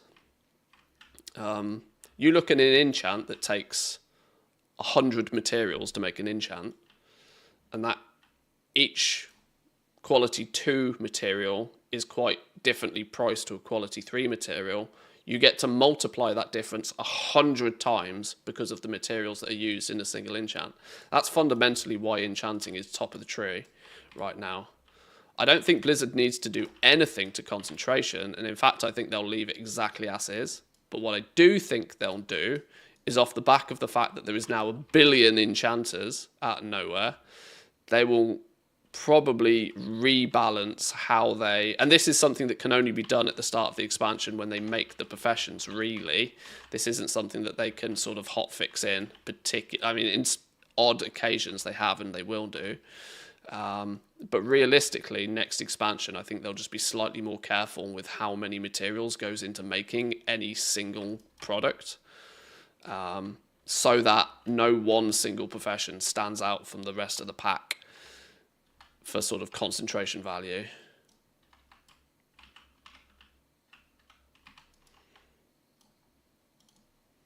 So systematically, I reckon they'll probably keep concentration the same, but instead of enchanting needing 100 materials to make a single thing, I think they might tame that down to like no single crafted item will need more than like 20 of a certain material to, be constructed. That would massively neutralize the effect of concentration builds, if they want to do that. This is one thing we don't necessarily know. Do Blizzard consider it working as intended? Do they feel it's something that's overpowered? Do they feel the need to rebalance it? Do they want to just repeat history? Who knows? But regardless of what they do, even if they do nothing, concentration will not be as impactful next expansion as it has this. The reason it's impactful this expansion is because we are now deep into Season 2, and there are still people that haven't realised that is a print money button. But you bet your ass, by the time we go into the next expansion, everybody will have figured out that it's a print money button. And so everybody will make sure that they've got a very strong setup for printing money. And just like what we saw with tailoring cooldowns, soon as everybody learns that it's a print money button, it stops printing anywhere near as much money. So just like how tailoring cooldowns aren't really anywhere near as impactful this expansion, it's because everybody figured that out, everybody learned it in Dragonflight, and a lot of people tried to replicate it in the War Within, so much so that people flooded the market with it. And hence why your cooldowns for bolts, for example, are far less effective this expansion than they were last. Now, there's a little bit more to that story in terms of the fact that you might also take into consideration that there is not as many uses for the cloth either this time, but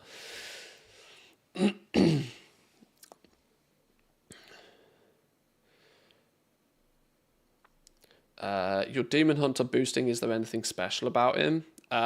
Yes. Woo has linked you something. I'm not even sure what Woo has linked you here.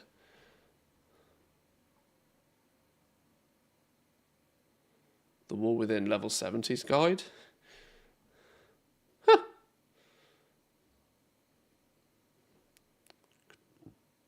I didn't even know about this. I legit didn't even know about this. That's a cool guide. I will read that later. But yeah, the TLDR is that he's absolutely geared to the teeth. He's item level 523, which is wildly unnatural for a character that is at level 70. That is in excess of Season 4 Mythic geared. So he's geared to the teeth, basically. But it's based all around these 515 War Within level 70 items, plus a few slightly higher item level bonus stuff. But yeah, he's in essence geared to the teeth, meaning in level 70 content, he just shreds.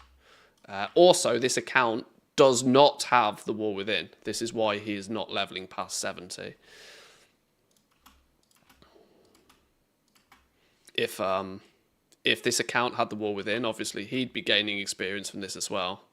Or the alternative would be I'd have to lock his XP. But locking the XP means that it diminishes the XP of anybody else in the group as well, which is why you use an account that does not have the War Within. So that you don't have to level lock him.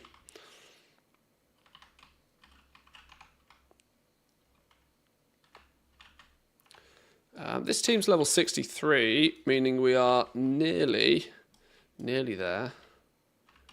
Let me grab a drink real quick. I've been talking way too much.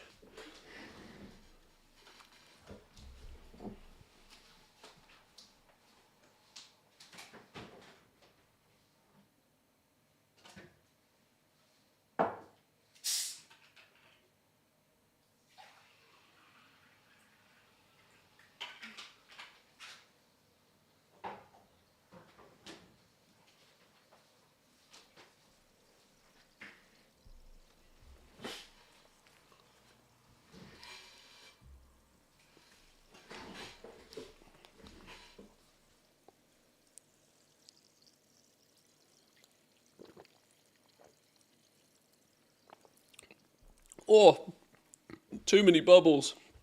Oh, I'm on a bit of a cleanse for a few days. I've eaten and drank way too much bad shit in the last week or so. So I'm cleansing for a day. Flush my system of some toxins for a couple of days before we fill it back up again. So unfortunately, the sugary drinks are out. Not that you can buy a sugary drink really in this country, flipping out. I was in the supermarket the other day. I usually drink the sugar-free lemon Fanta because the lemony taste masks the slightly chemically taste I always feel that like sugar-free stuff has. What's it, the aspartame or something? I can't remember the name of the chemical they use. But it's in normal sugar-free drinks, I can like heavily taste it and I don't like it. Now the solution there is just to not drink it, of course, which is the solution I'm using right now. But I drink the lemon Fanta because it's lemon. You don't expect lemon to be sweet. And it masks the taste quite nicely. But the store most of the supermarkets seem to have decided that they're not going to sell lemon Fanta anymore. So, and everything else is regular sugar-free, full of chemicals. So the easy solution this time was just to not buy it. Now, I know, I'm a hypocrite. I sit here drinking Monster most days. But I would rather drink a soft drink that has actual sugar in, because I can do something about that. Those are calories that I can easily burn off. Flipping sweeteners and chemicals, not so much. Is my understanding of it anyway.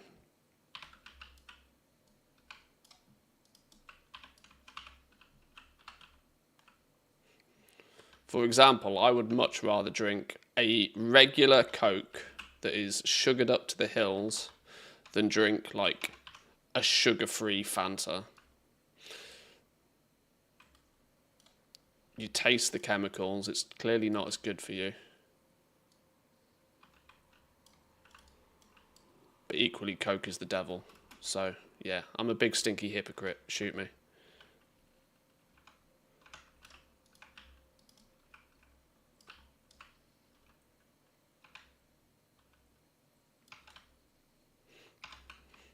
Which is why, if in doubt, just drink water. Job done. I don't particularly like regular water. I know that's a dumb thing to say because it doesn't taste of anything. But when I drink water, I drink carbonated water. Because for some reason, it tastes different. I have 2 soda streams for that exact reason.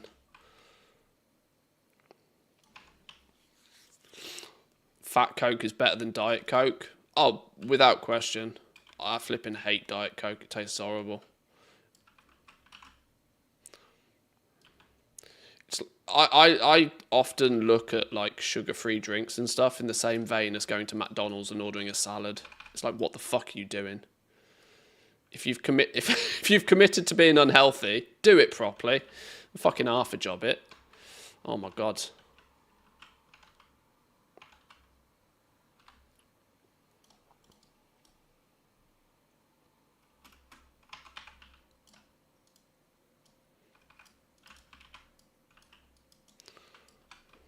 Those who go to McDonald's and order a salad need their heads checked.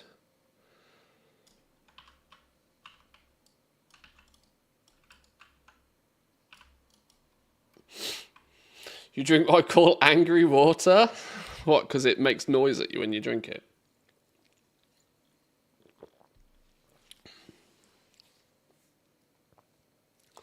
You live in Finland, just open the tap, delicious water. Well, that's what I do, but then I run it through a soda stream, so it's got nice bubbles in it as well.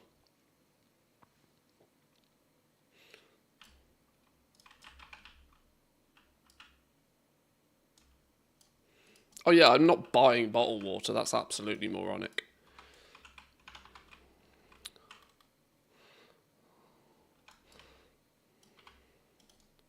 Tax money goes to providing us with nice drinkable water straight out the tap. I'm not paying for water. Well, I mean, you pay for the water that comes out the tap. I'm not paying for water in a bottle. Double crazy. Oh my god, I shouldn't do farming very much, should I? I'm coming out with opinions. That's dangerous.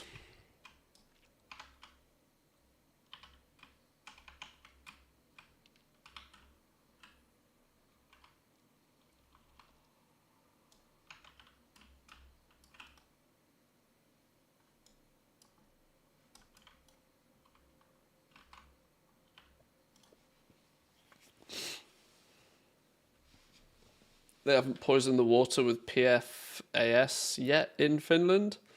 I've no idea what that is, but Finland's water is very clean. Absolutely no problem whatsoever, pretty much wherever you go. Turn on a tap, drink away.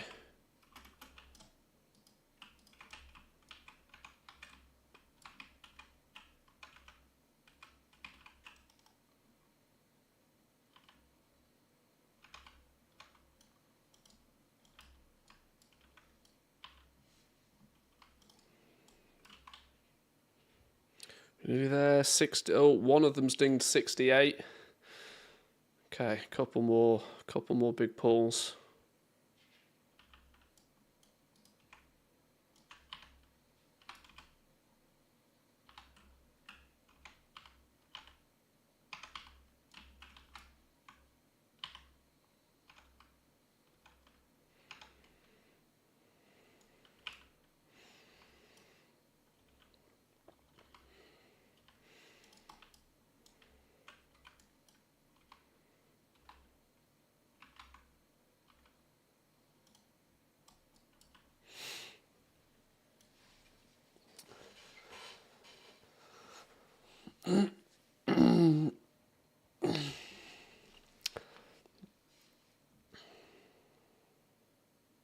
Personally do it sometimes because my girlfriend wants to eat out and I don't really want to eat a sandwich or whatever. Are you talking about eating a salad in McDonald's? I mean, each to their own. If it's on the menu, it's up to you if you buy it or not, but it sounds absolutely batshit crazy to me.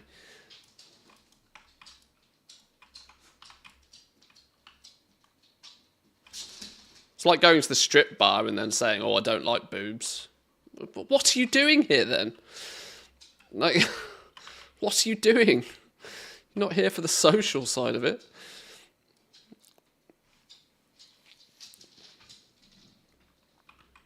If you go to McDonald's, you eat a big greasy burger and then you regret it. That's the rule. That's just how it works.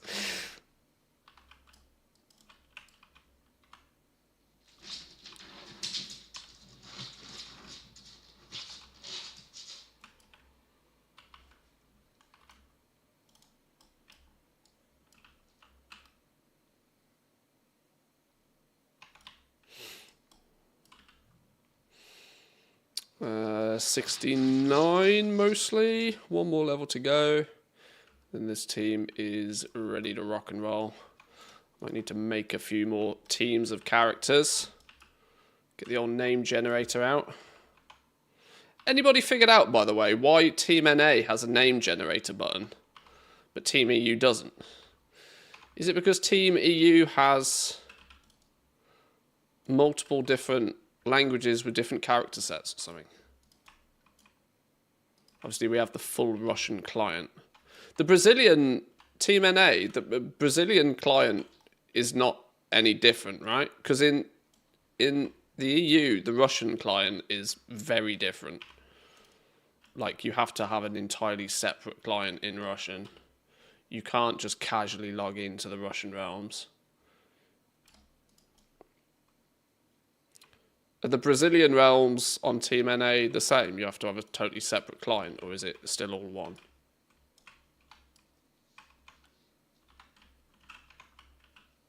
I have an NA account, but I've never explored in quite that detail.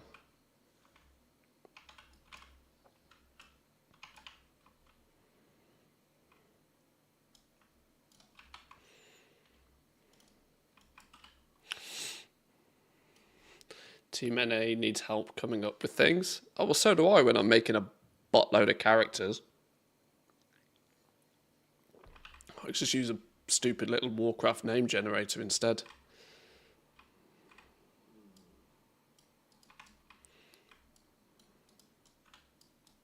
It was either that or having every single one of my character being a variation of the name Manthe. And even that gets difficult by the time you've got into your 20, 30, 40th character. Start numbering them instead. If anybody tried to mess with the Finnish water, it'd probably lead to a revolution. Yeah, I mean, it would, yeah. I mean, this country generally is very clean. I mean, you could drink out of a puddle here and be probably fine the next day. You're not going to have really much issues in that regard. Right, this pull should do it.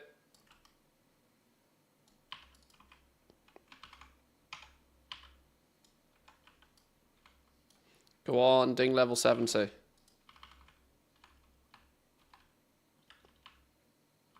Boom, there we go. 70s across the board.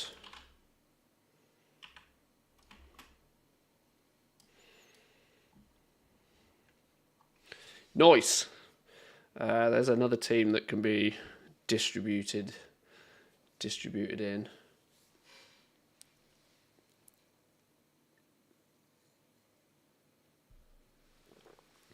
My last 5 names, I had hour-long convos with ChatGPT, really. A Manthe, B Manthe, C Manthe, D Manthe. Yeah, that's good for like 20-ish characters.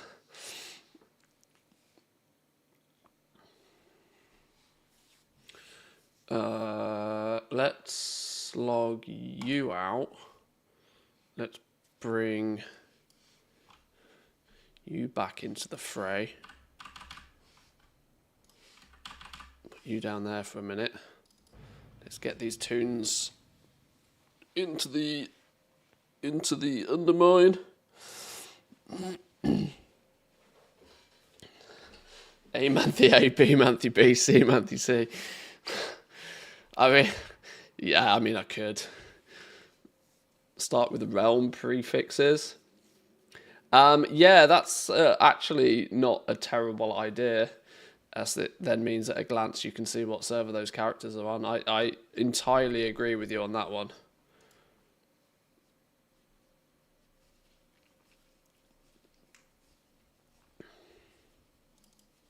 That's, yeah, relatively smart.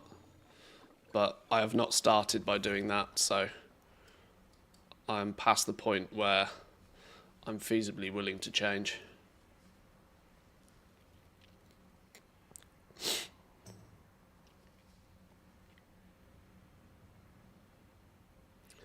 For my D&D characters, I open up a page with spice and herb names. You got nutmeg, juniper, saffron, thyme, turmeric is next. Nice.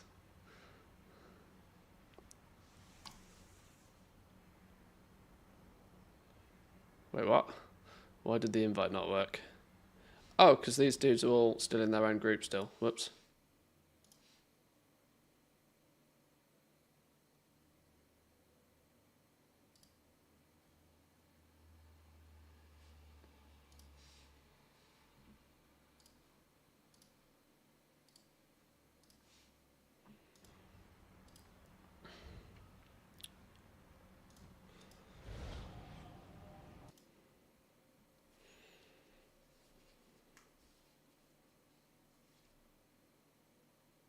Maybe Finland doesn't have better tap water, but it's just Finnish people having stronger guts. No. No, it is 100% that the water here is crystal clear.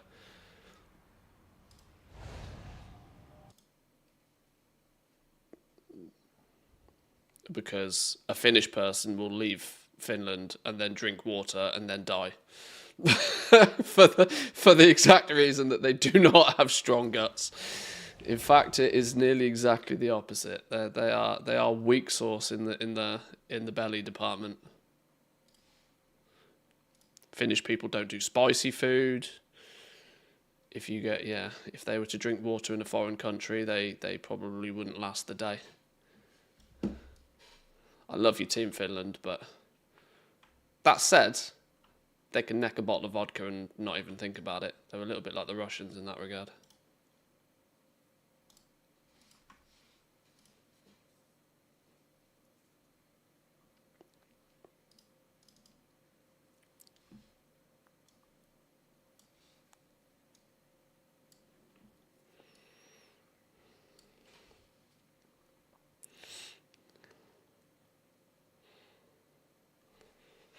Got to teach you the keywords. Look up the WoW wiki for typical names for races and if there are any specific pre-suffixes. After that, I let it pull in names from mythical and historical legends and combine them. It's a process of fine-tuning until something clicks. It's probably not a bad way of doing it. Using AI to your advantage there for sure.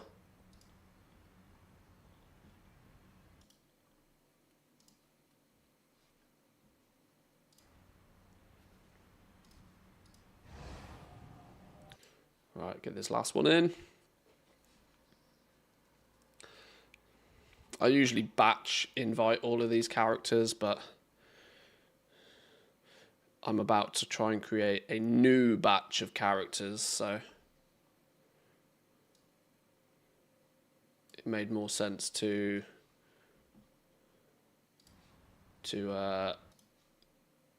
clean the list, if that makes sense.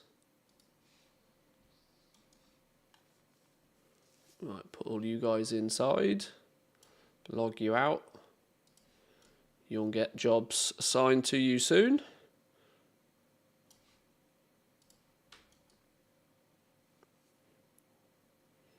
Distribute you through some teams.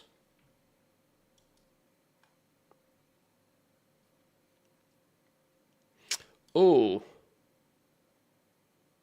one thing I didn't do. Let me log them back in real quick. I want to quickly see if they're all on different shards.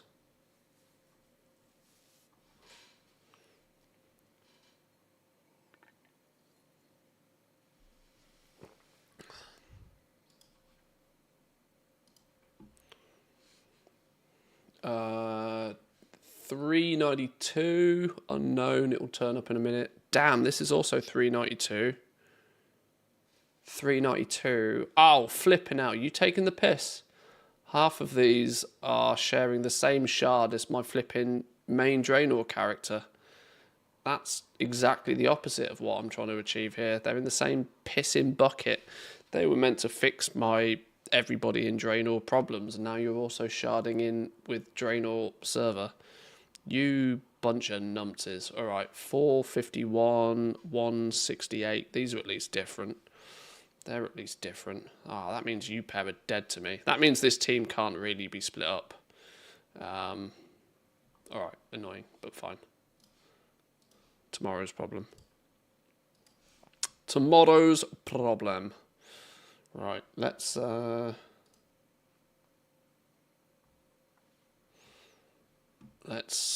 move you. If you're going to be a team all by yourself, let's just put you at the bottom of the pile. Or just, fuck it, slap you in somewhere, who cares? I'll regret that decision later, but whack you in, job done. Create the characters and then we'll fix all the teams. You go there, right. Now we have a nice empty slot for 4 new teams.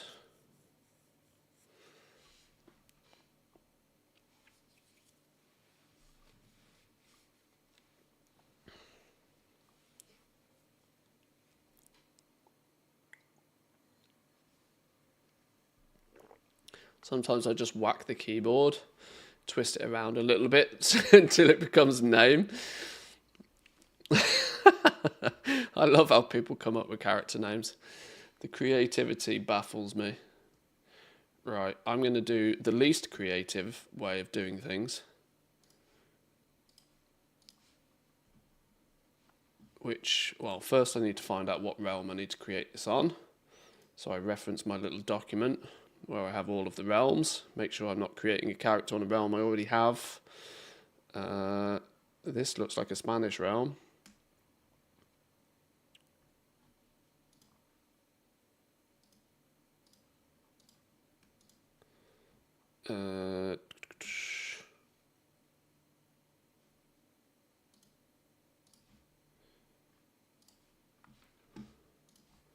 Right, can I find this realm? Let's put it in alphabetical order. Colinas Pardas, that's definitely Spanish, isn't it? Spanish realm.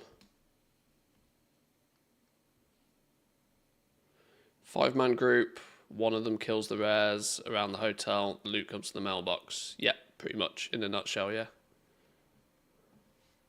In a nutshell. Volpera, Hunter, body type 1, go. Hit randomize once, and then we pick a name. Pick a name. Copy paste name from name generator. Not available. How the is that not flipping name generator name?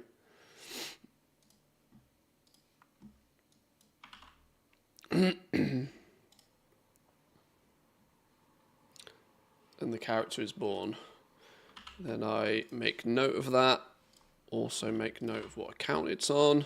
Also colour in what realm it's on. And we move to the next realm and the next account. So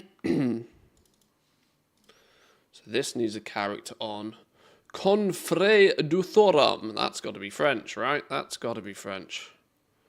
Yes. Oh, it's an RP realm as well. Well, that's good for splitting them all up. This needs to be a Paladin, and this needs to be a Zandalari. We'll go body type 1. We'll hit the random, and then we grab a name. Muck Carl. Love a bit of Muck Carl. One step better than Muck Donald. And the character is born.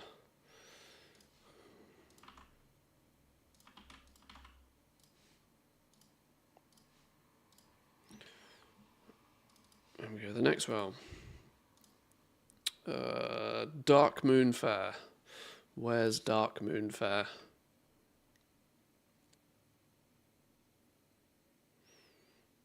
Another RP realm. Oh, this is going to be a really good team. This is going to be nicely spread out from the word go.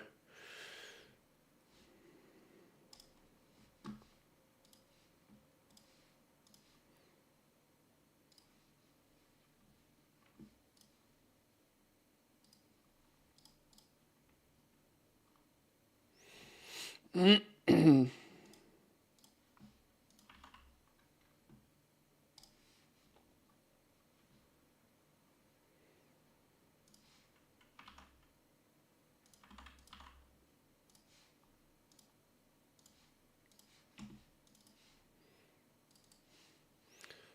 what realm do you need to go to? You need to go to Das Consortium. That has to be German. Das Consortium. Also RP realm.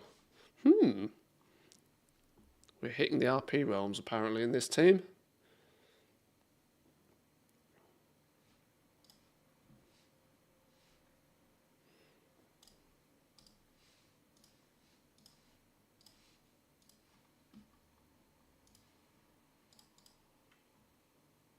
Ha! Powcog. What a name. Yes, Powcog was born.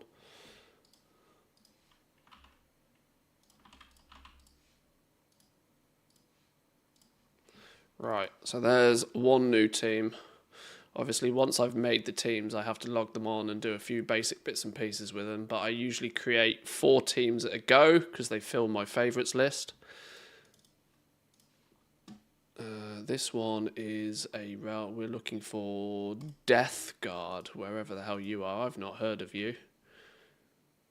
Death Guard? If I haven't heard of the realm, it has to be a foreign one.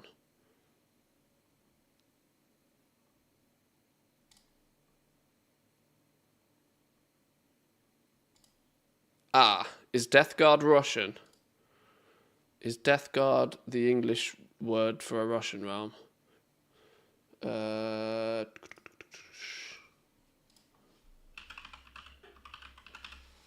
Yeah, Death Guard's Russian. Skip. Skip. Right, we move on to the next one. Instead is Death Wing.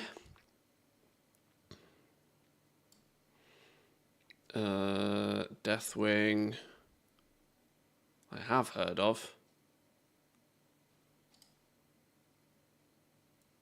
Is also Russian? No.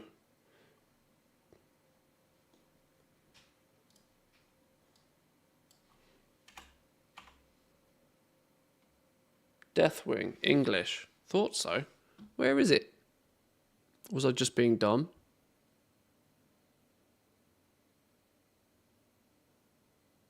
Where the hell? Oh, I've already got a character on Deathwing. Who've I already got? Who've I? Oh, okay.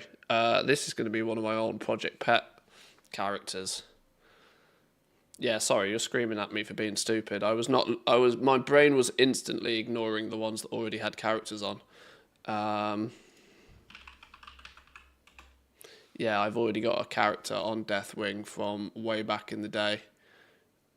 This is a Project Pet character. You're slowly being replaced, so I don't mind making a new one. You weren't leveled anyway. Dun, dun, dun, dun.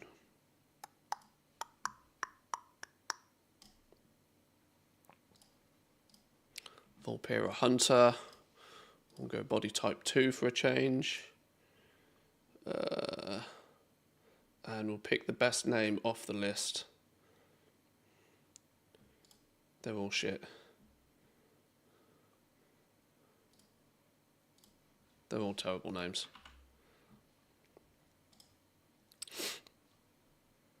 I gotta be careful saying terrible names. Somebody will turn around and say, "That's my name."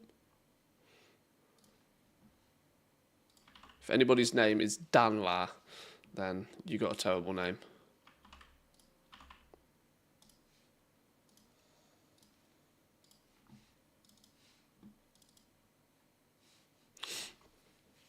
Hate how you can't easily make characters on the Russian realms.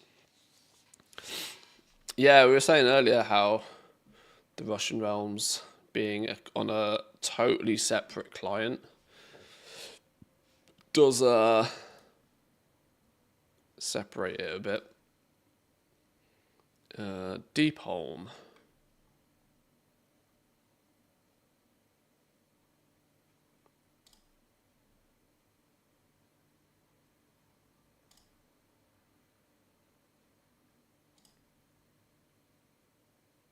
We've not been a single Spanish realm yet. Deep Holm is another flipping Russian one, isn't it?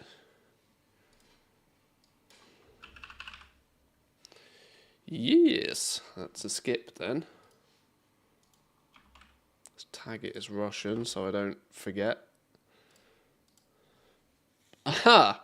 Making a character on Dentag. This kind of seems slightly pointless. But it had to come eventually.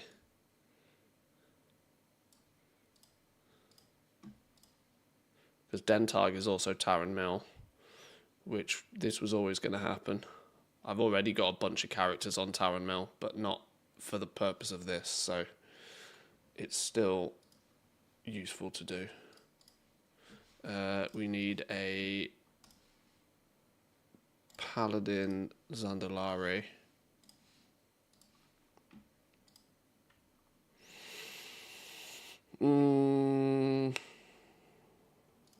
That's a funny name.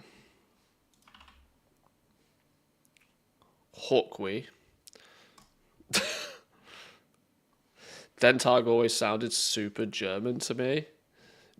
Yeah, it's got that ring to it, doesn't it?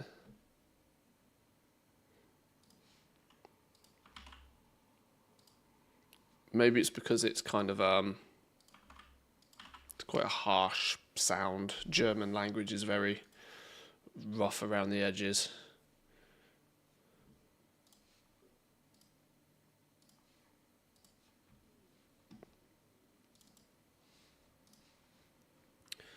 Destromath. I have legitimately never heard of that realm. That means it's got to be Russian. No, German. Destromath.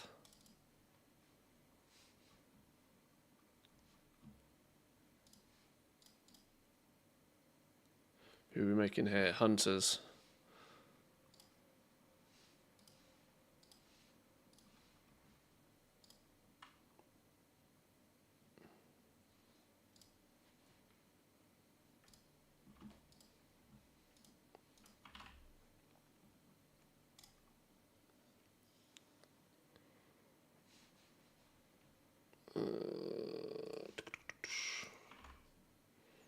What counts this? Count 3.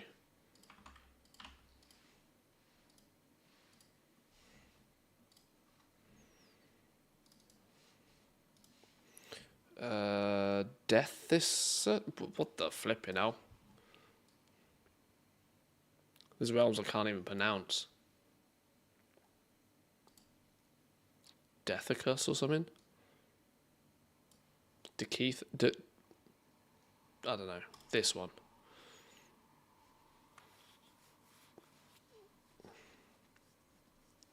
I'm pretty sure you can make Manthe on each one of those dead realms. Doubt it's taken. Oh yeah, I'm quite aware I can go and claim my name in many places. I have not yet hit the scales of social media where I have to reserve my names ahead of time, really. You lot are good enough to not go yoink. Although, that said, I have found a couple of imitators over the years, but it's not a common thing.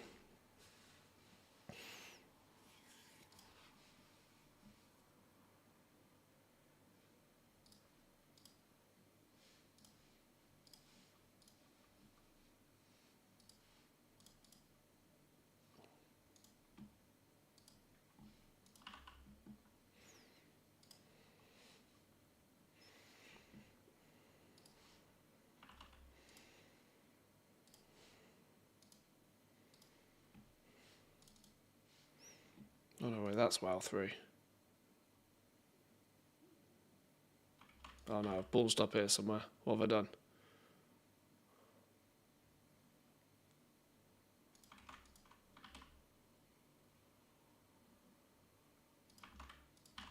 There we go.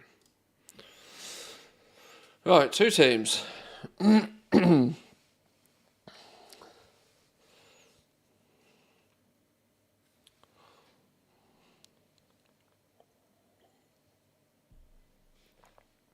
Right, if I can make 2 more teams relatively quickly. Let's go with Dialdo as a realm. That's got to be German, right? Surely. RP realm.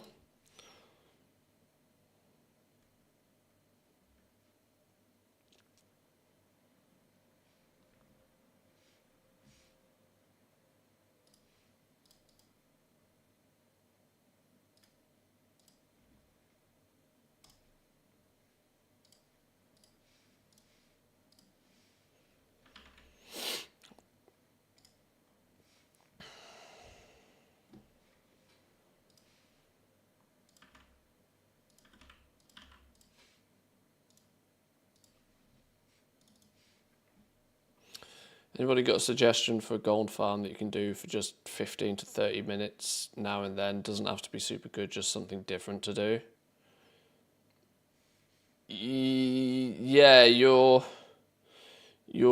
options there are very broad. The reality is if you're only going to spend 15 to 30 minutes doing it, you don't really want it to be anything that requires any form of setup or expertise, which unfortunately is going to very aggressively limit you to doing things that are quite mundane, like herbing and mining. Or, yeah, if you want to go the transmog route, running 10 dungeons, as is suggested, you can bang out 10 low-level dungeons in quick time, pretty much.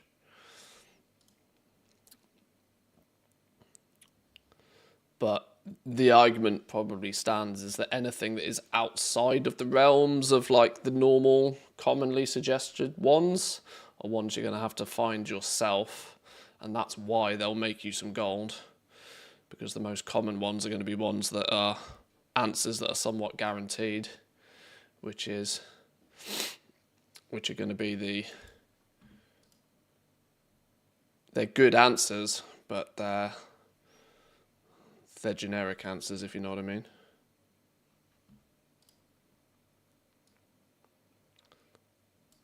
And chat is 10 times going to be better at helping you out in that one, because I don't really do much farming.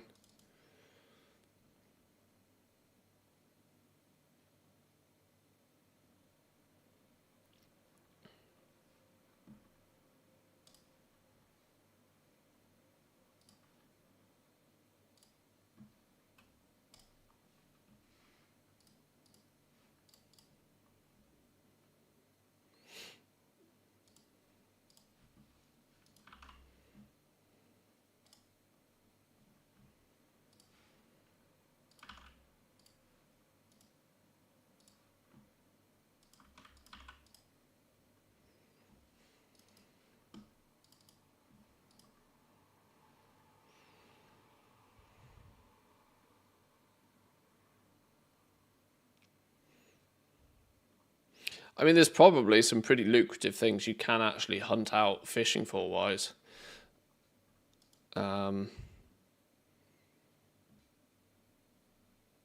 If that's a route you choose to go. Where the hell's Doomhammer?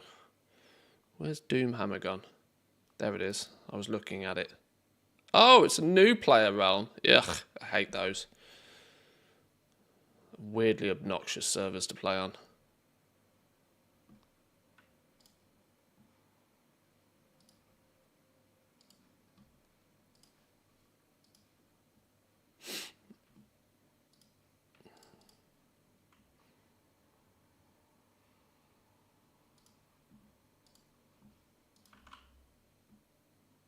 Harry E. I should have known that that's a character that's taken. Probably by somebody called Harry.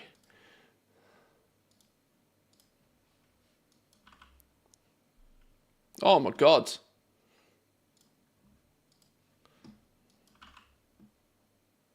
What? How are all of these names taken?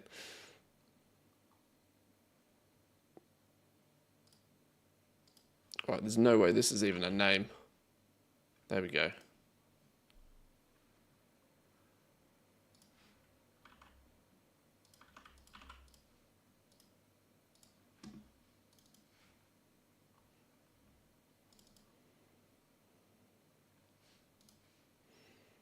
Oh, Draenor. I think we'll skip that one.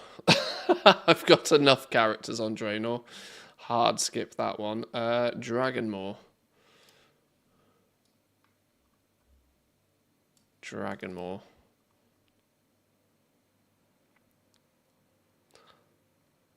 Our guild moved from Doomhammer to Argent Dawn. Yeah, the new player servers I've always thought were a bit of a bait. People jump on them because they think they're new player friendly. They're far from new player friendly. I in fact go as far as to think that they are the opposite of new player friendly. Hang on, what am I making here? Paladins.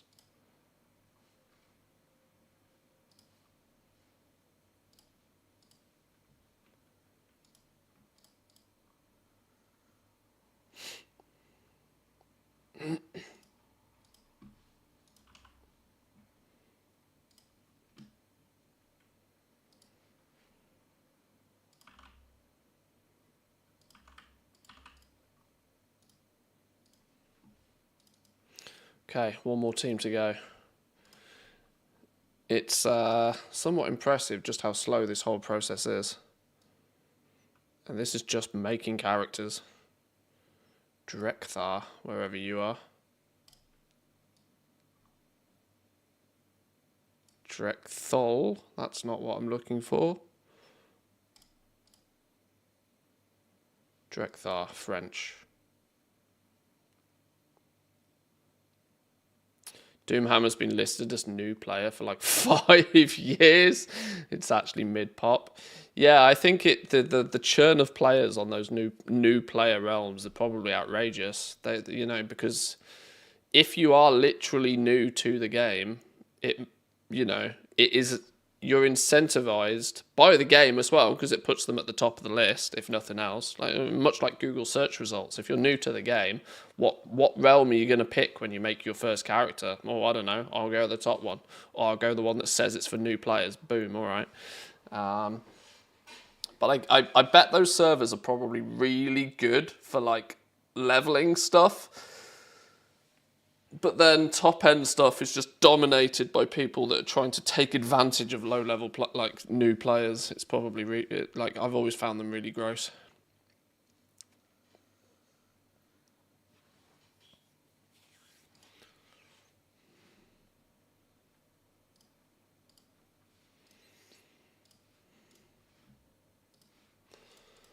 But yeah, the fact that they've been considered new player for so long is just like, surely they can't still be new player friendly.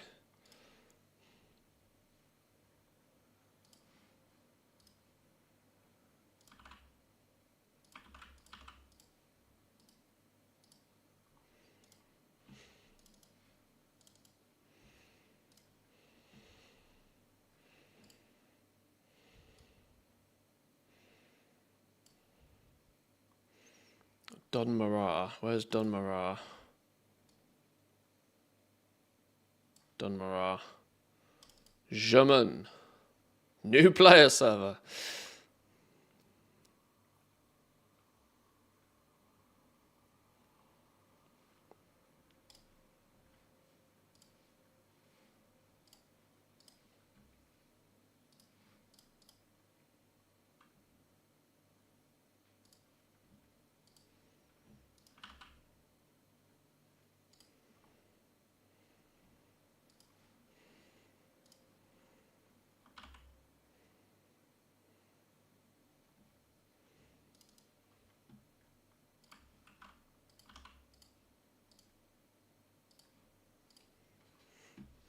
Eschenkessel.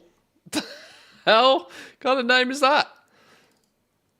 German, right? Gotta be German.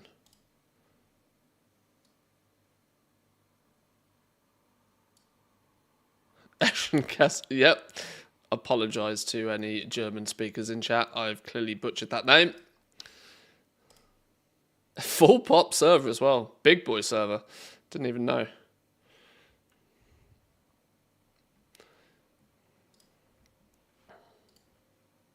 Well, Manthus is invading.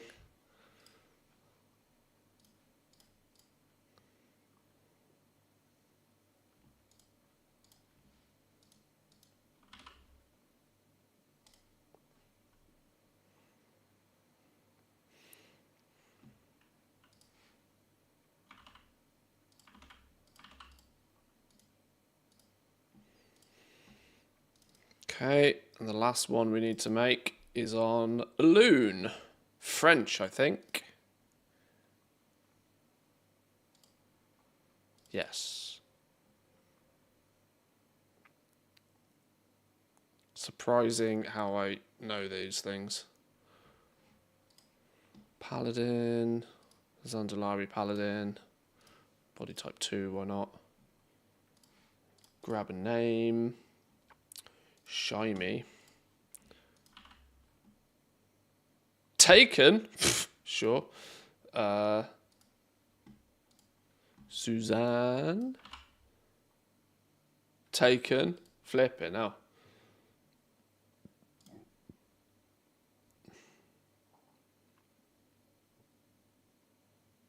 These are trash names. This sounds like a grandma name. Gersha. It works, right.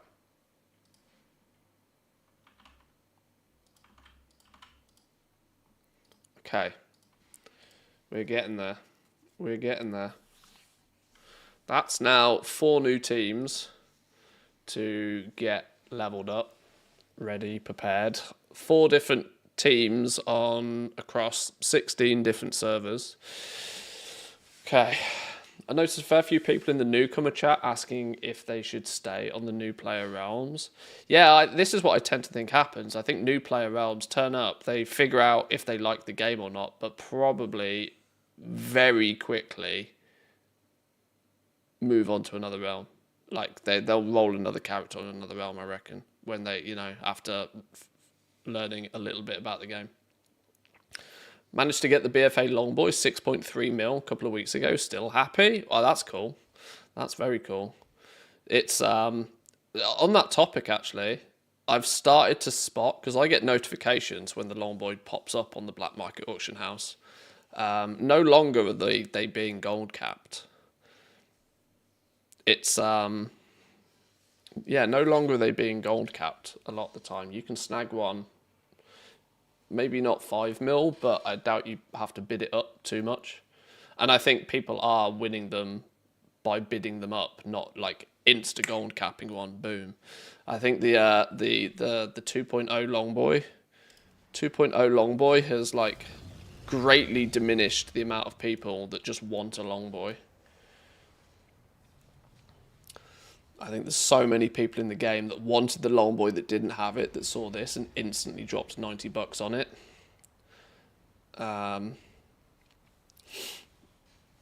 Meaning there's a lot less people that are actually fishing them off the black market auction house now. How do you get notifications on the Longboy? It's a TSM premium thing. You can get Discord notifications of stuff on the black market auction house.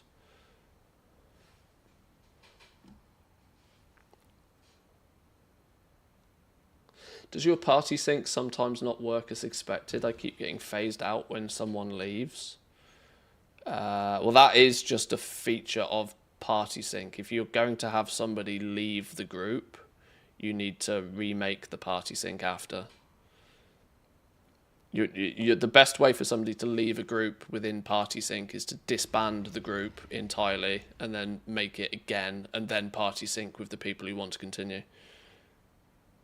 It's just a bit of a buggy system in general. Right, what I do need to do is do the basic intro stuff on a few of these characters now. Let's log 4 in at a time, get them prepped and ready to be leveled, because there's a bit of a process to this as well.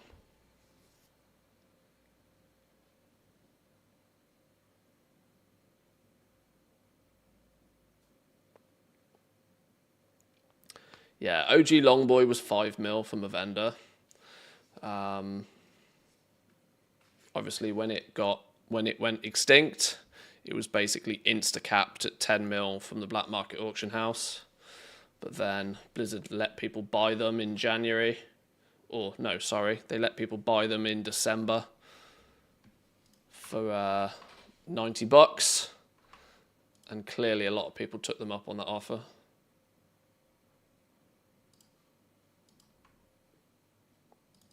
Okay.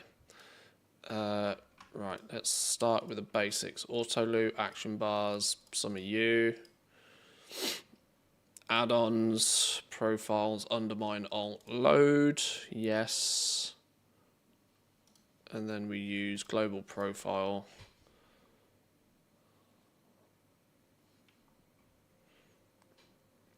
Now, the only part of the process that I haven't automated, well, none of it's automated, but I haven't streamlined, is buttons on bars. Maybe if I'm about to do this 16 times, it might be worth doing. Wait, hang on. Why is the add-ons not fixed? Why is things like Tomcat Tort, why is this all still popping up? Add-ons, profiles, undermine, alt, load.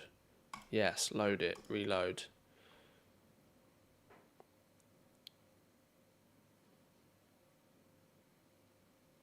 Okay, that's better. We go edit mode and we use undermine alt.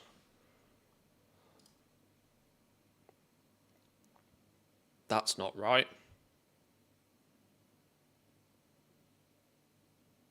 That's massively not right. The hell's this? Oh. Oh, that's weird.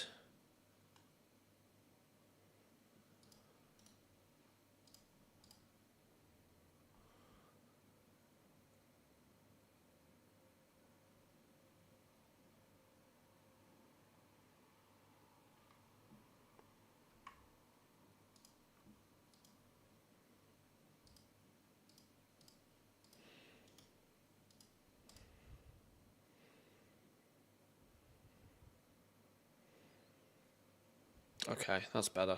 It's a weird interaction. Okay. My slot or improved talent loadouts. Personally, I'm having issue with my slot.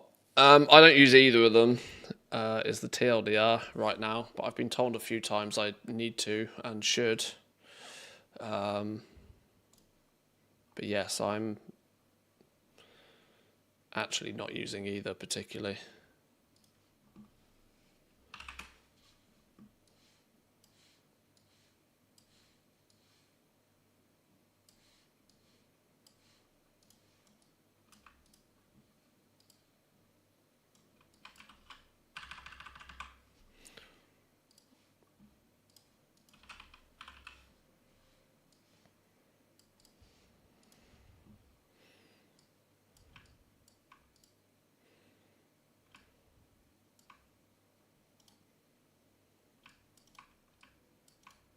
Wait, what? I'm even missing buttons here.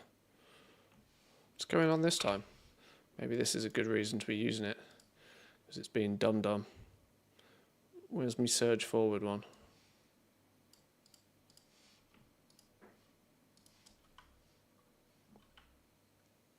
Oh, flipping straight into a rock.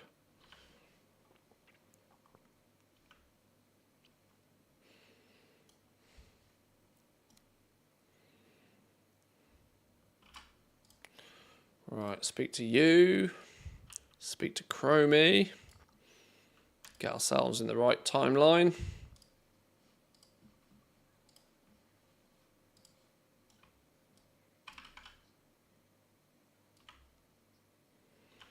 And then take the portal to Valdrak and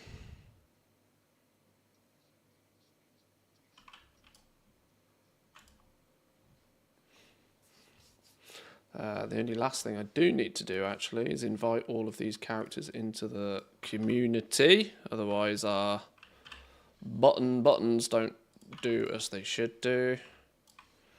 There we go. Right, and then for all intensive purposes, that's that toon done. Log you out. Next.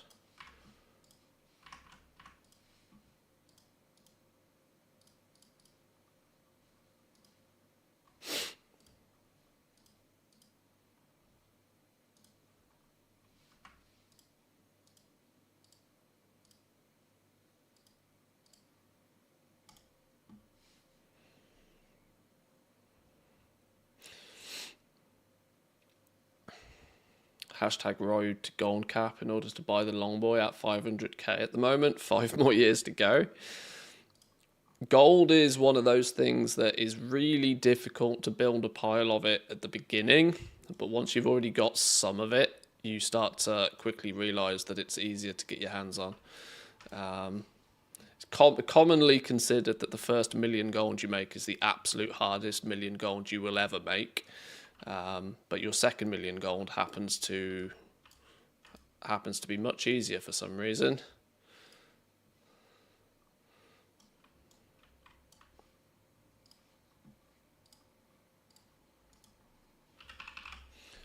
But best of luck with that one.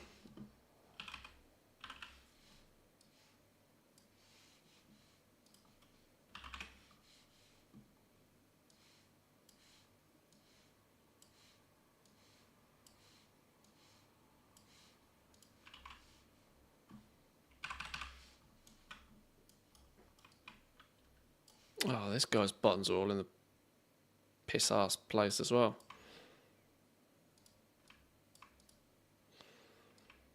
Nobody wants aerial halt.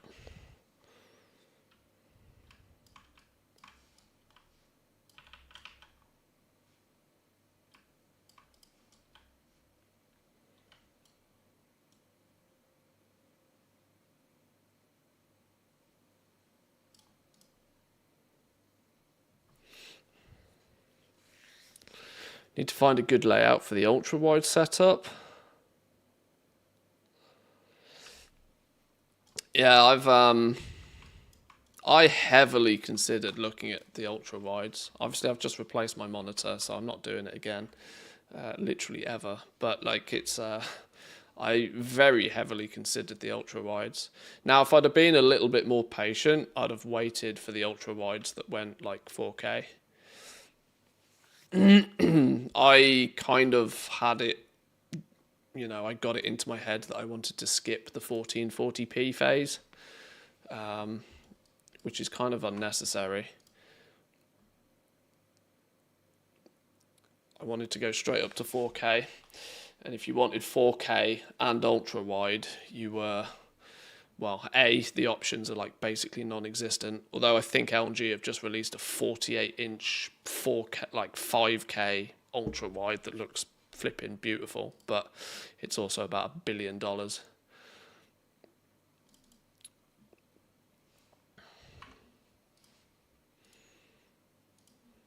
No, I like my tech, but I have limits.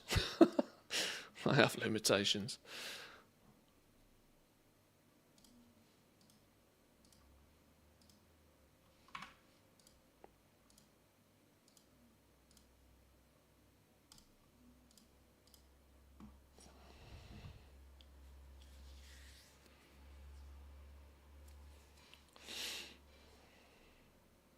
So what's saying in Mr. Kachak's chat?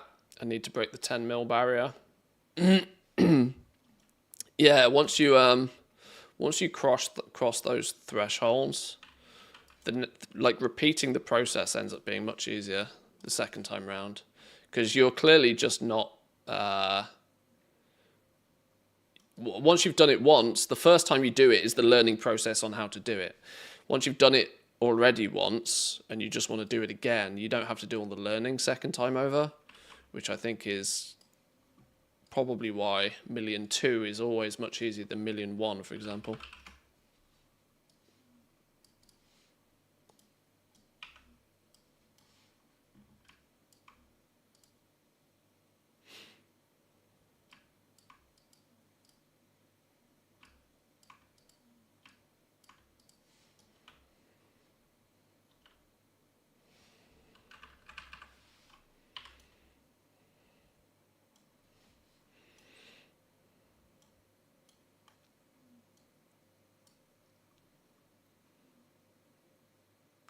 It's not a big roll of toilet paper, no. It's a small little dog toy basket. I've just looked at my own camera and I can see exactly why you think that, though, now. It's a toy basket. It's got half a dead giraffe in it, who's who's definitely seen better days. Let's just put that back there. There we go. It's got half a giraffe in it and a very hairy tennis ball. Look how hairy this tennis ball is. Mmm, hairy balls. Yeah, that's it.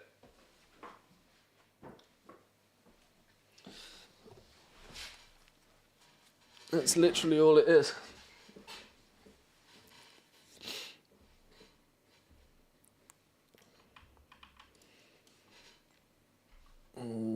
Where did we get to? Where did we get to? We done mount button, we need to do macros. Reload, log out, invite and leave.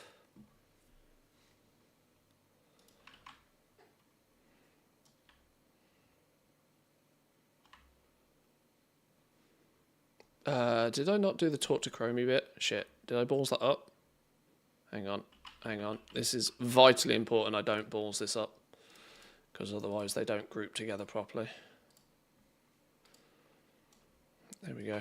Got to get that quest out of the way. Otherwise, Party Sync has a fit.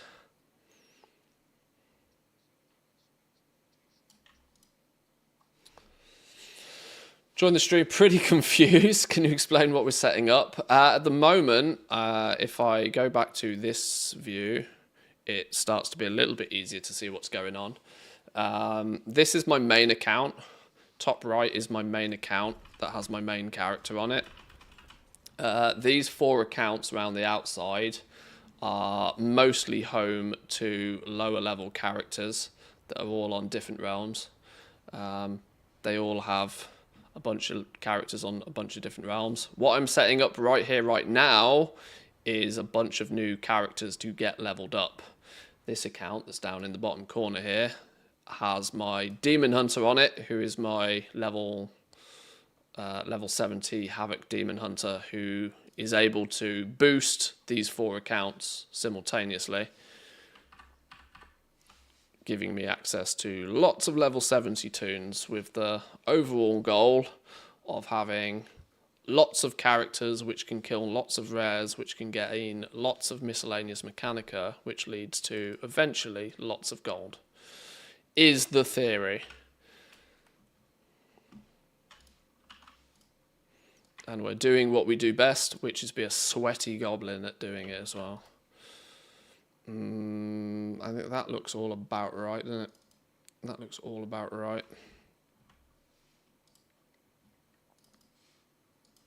But there are some parts of the process, e.g. making all of the characters and getting them leveled up, that's a touch time consuming and a little bit repetitive, a little bit more repetitive than I wish it really was, but there's no way around that, unfortunately.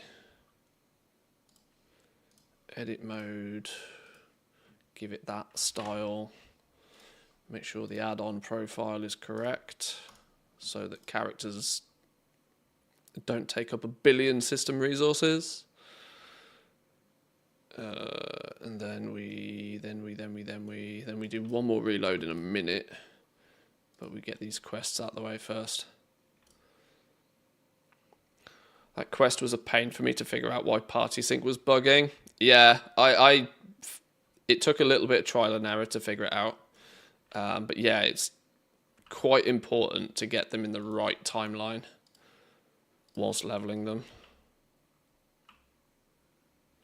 And if you don't, then it gives you issues, yeah.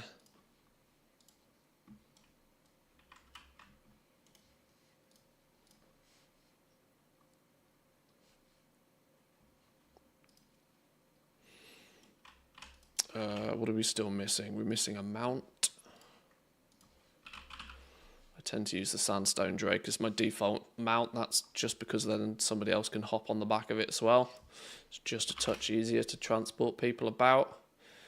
Reload button, log out button, invite button, leave button, macros. This is something I've been forgetting to do, activating their spec on all of them. Not vital to do, but easier for later in the day.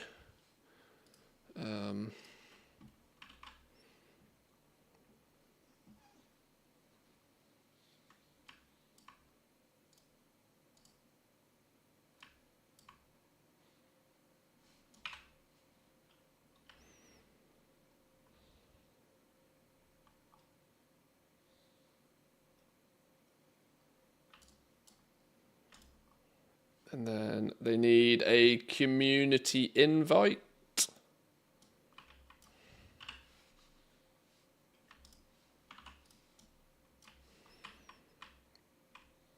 And they're in.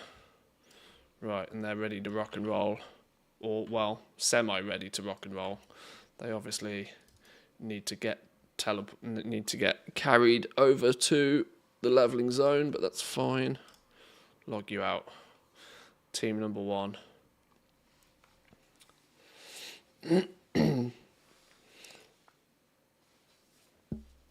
Anybody know if you can save Gilded for now and just use the bonus item level thing for crafting, or do we need to spend 60 Gilded first, then 30 more? Very good question. Very good question. I think when you create that, there's within the professions, this is going to come in an update next week. The professions are going to see, let's say, for example, jewel crafting is not the best example. Let's say you are making a piece of leather gear, I don't know, boots. There's going to be a 4th optional reagent slot added, which clearly definitely 100% won't be buggy. But there's going to be a 4th optional reagent slot that's going to be for, I can't remember the name of it, acceleration matrix or something, maybe, possibly. But you'll still need your regular enchanted, gilded Harbinger crest. You will also, if you want it to be the highest of the highest item levels, you will also need that acceleration matrix, which will cost you 30 gilded. So whether you have already made your crafted gear, you'll be able to recraft it using the acceleration matrix optional reagent. Or if you don't craft it at all, if you do just wait, you'll obviously save yourself the cost of a recraft by doing that. But it will still take the same amount of gilded crests. Is my understanding of it. Not that I've looked into it in huge amounts of detail, but that's my understanding.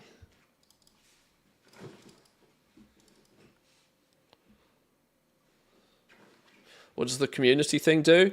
I use a little add-on that allows me to easily invite everybody from within a community to a group, so that I don't have to have custom macros on every character for every team, like invite this person and this person, this person, this person. It's a little add-on that just basically says, invite everybody from this community. It's designed for raids, but I've customized it a little bit to make it work just to like a party. Which makes this macro, the /invite macro. Oh, hello, wrong account. The /invite macro is /invite to raid, and then Manthus's best goblins only is the community that I've set up for doing this. It just invites everybody that's online in that community.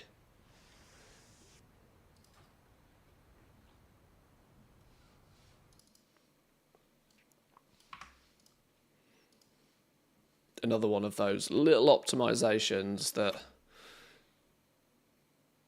is a nice little time save overall. He says as he muddles around with add-ons and all sorts of shit for the 500th time. That one seems to have turned on with the right profile already. Sometimes it does that, sometimes it doesn't do that.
Thread the needle.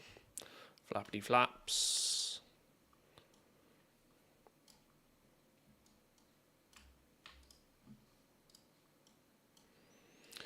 The reason I'm sort of batching this character creation stuff as well, rather than sort of doing it ad hoc as and when I need, is mostly so I do it the same every time. Doing 16 characters in one go is a little bit more repetitive than I want, but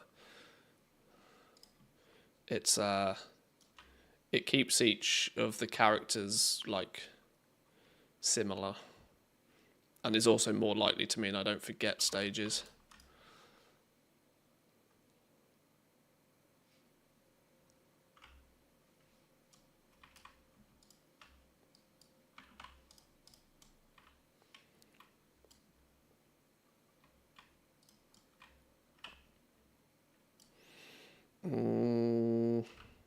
I think that's everything on that dude, isn't it?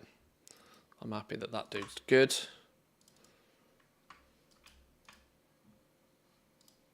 Zandala forever.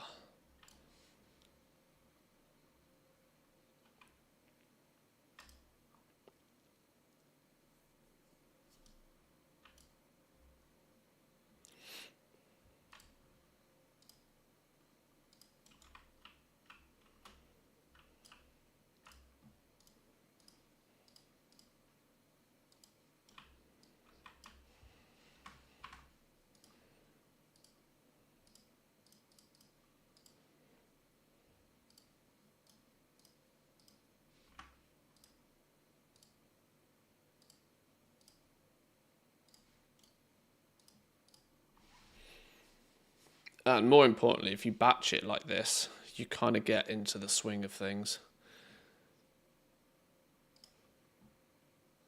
And I find I can end up doing it faster. Because it is the grindy bit of creating all these characters.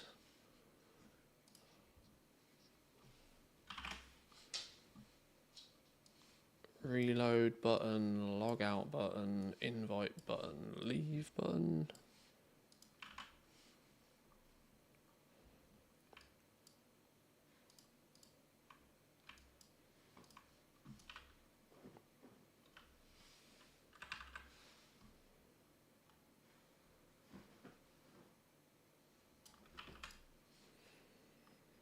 It's going to be fun though once we end up with like a level 70 plus character and maybe even eventually a level 80 character on literally every realm in the EU.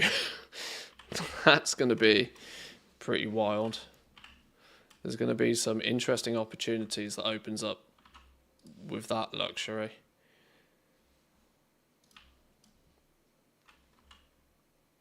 Even if it's only for dumb stuff like spending gold, like we can cherry pick where we buy black market auction house containers from, for example. Not something that I particularly do all that much of, but why spend more on them when you don't have to? Right, I think that character's done.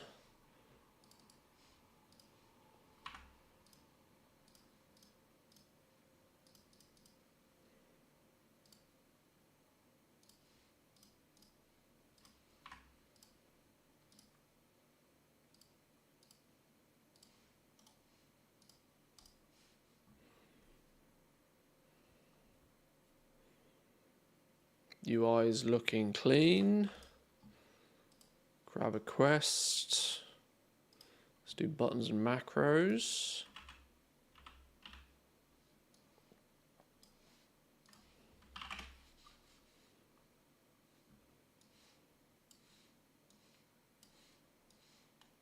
By the time this little adventure is over, I will have done this entire process 100 times, which is painful to think about, but this is why I do it in smaller batches, not necessarily the whole thing in one go, because otherwise I would go bananas insane.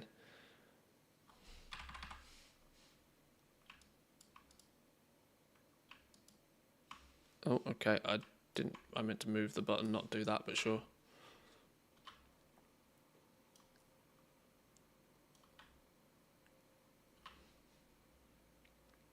And yes, I'm very aware the map is like unnecessarily big. When we've got when we've got it full screened, this is ridiculous. But it's designed so that when it's small, it's still big, if that makes sense. When it's small, it's still big. There's a that's what she said joke in that somewhere, I think.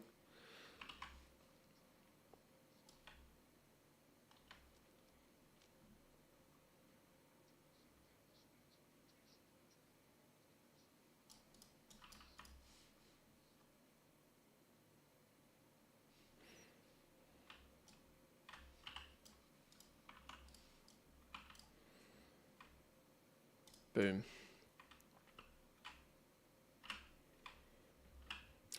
And the reason I'm leaving them just at the tip of Valdrakken here is because then when it comes to actually leveling them from 10 up until 70, I team them up and 2 of them jump on a sandstone drake and fly over there, and I just do 2 trips. It's slightly easier than getting them all there individually, and it still feels slightly easier than getting a flipping warlock out there and doing summons and all that sort of stuff.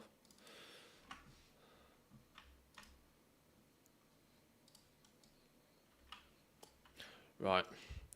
I might only do these first 2 teams now, because this is already getting, even on the 8th character, this is already getting more repetitive than I want it to be. But this, for me, is like the journey aspect of this whole thing. This is why I'm not particularly rushing too much to get it like fully finished. Now, obviously, we do have the leveling event right now, which is providing some luxury that leveling is about 30% faster than it would be outside of this event. But it's still pretty quick either way.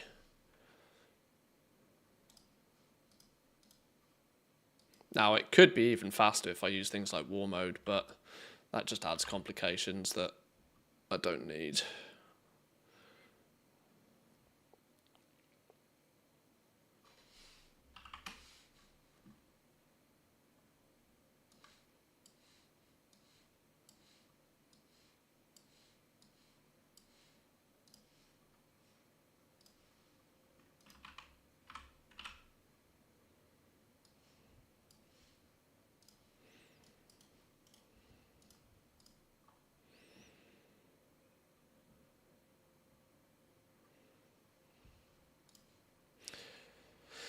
At this point, would it be easier to adjust your alt profile keybinds so they'd align with the dragon flying skill positions?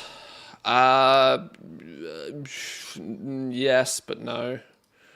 I don't want to start moving all of the keybinds around here. Because that also then brings extra confusion for when they do actually get level 70 and have abilities, and then all of the abilities all of a sudden are in the wrong places. It's quicker and easier just to do this quickly. I like the idea though. It's not a bad idea.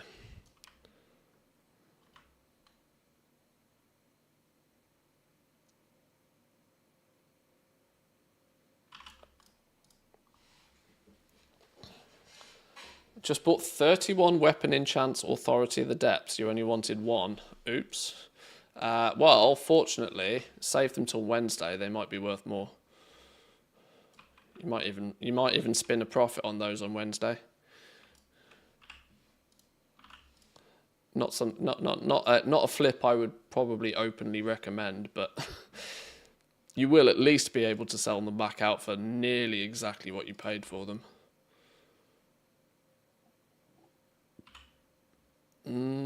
Is that everything on this dude? I think that's everything on this dude, isn't it? Unless I've missed something.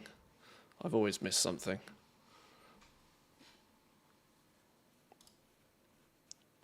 Right. I'll leave it there with those 2 teams, I think. I think that starts to make sense. Boys and girls, I'm actually going to leave it there for today. I know it's still really quite early, and I know I haven't been streaming quite as much in the last few days.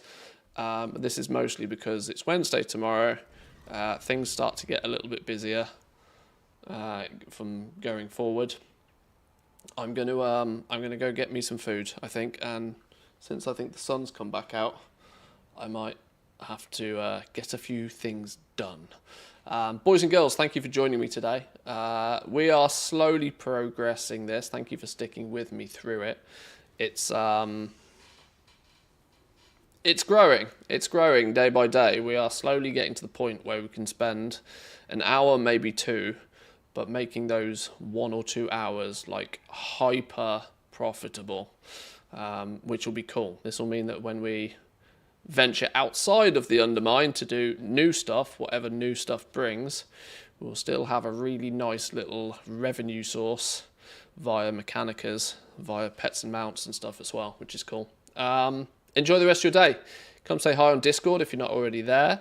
You can always get some go live notifications, if nothing else, via the Discord. Enjoy the rest of your day. Have a great one. And yeah, I'll catch you all tomorrow. Reset day. Big day tomorrow. Have a good one. Peace.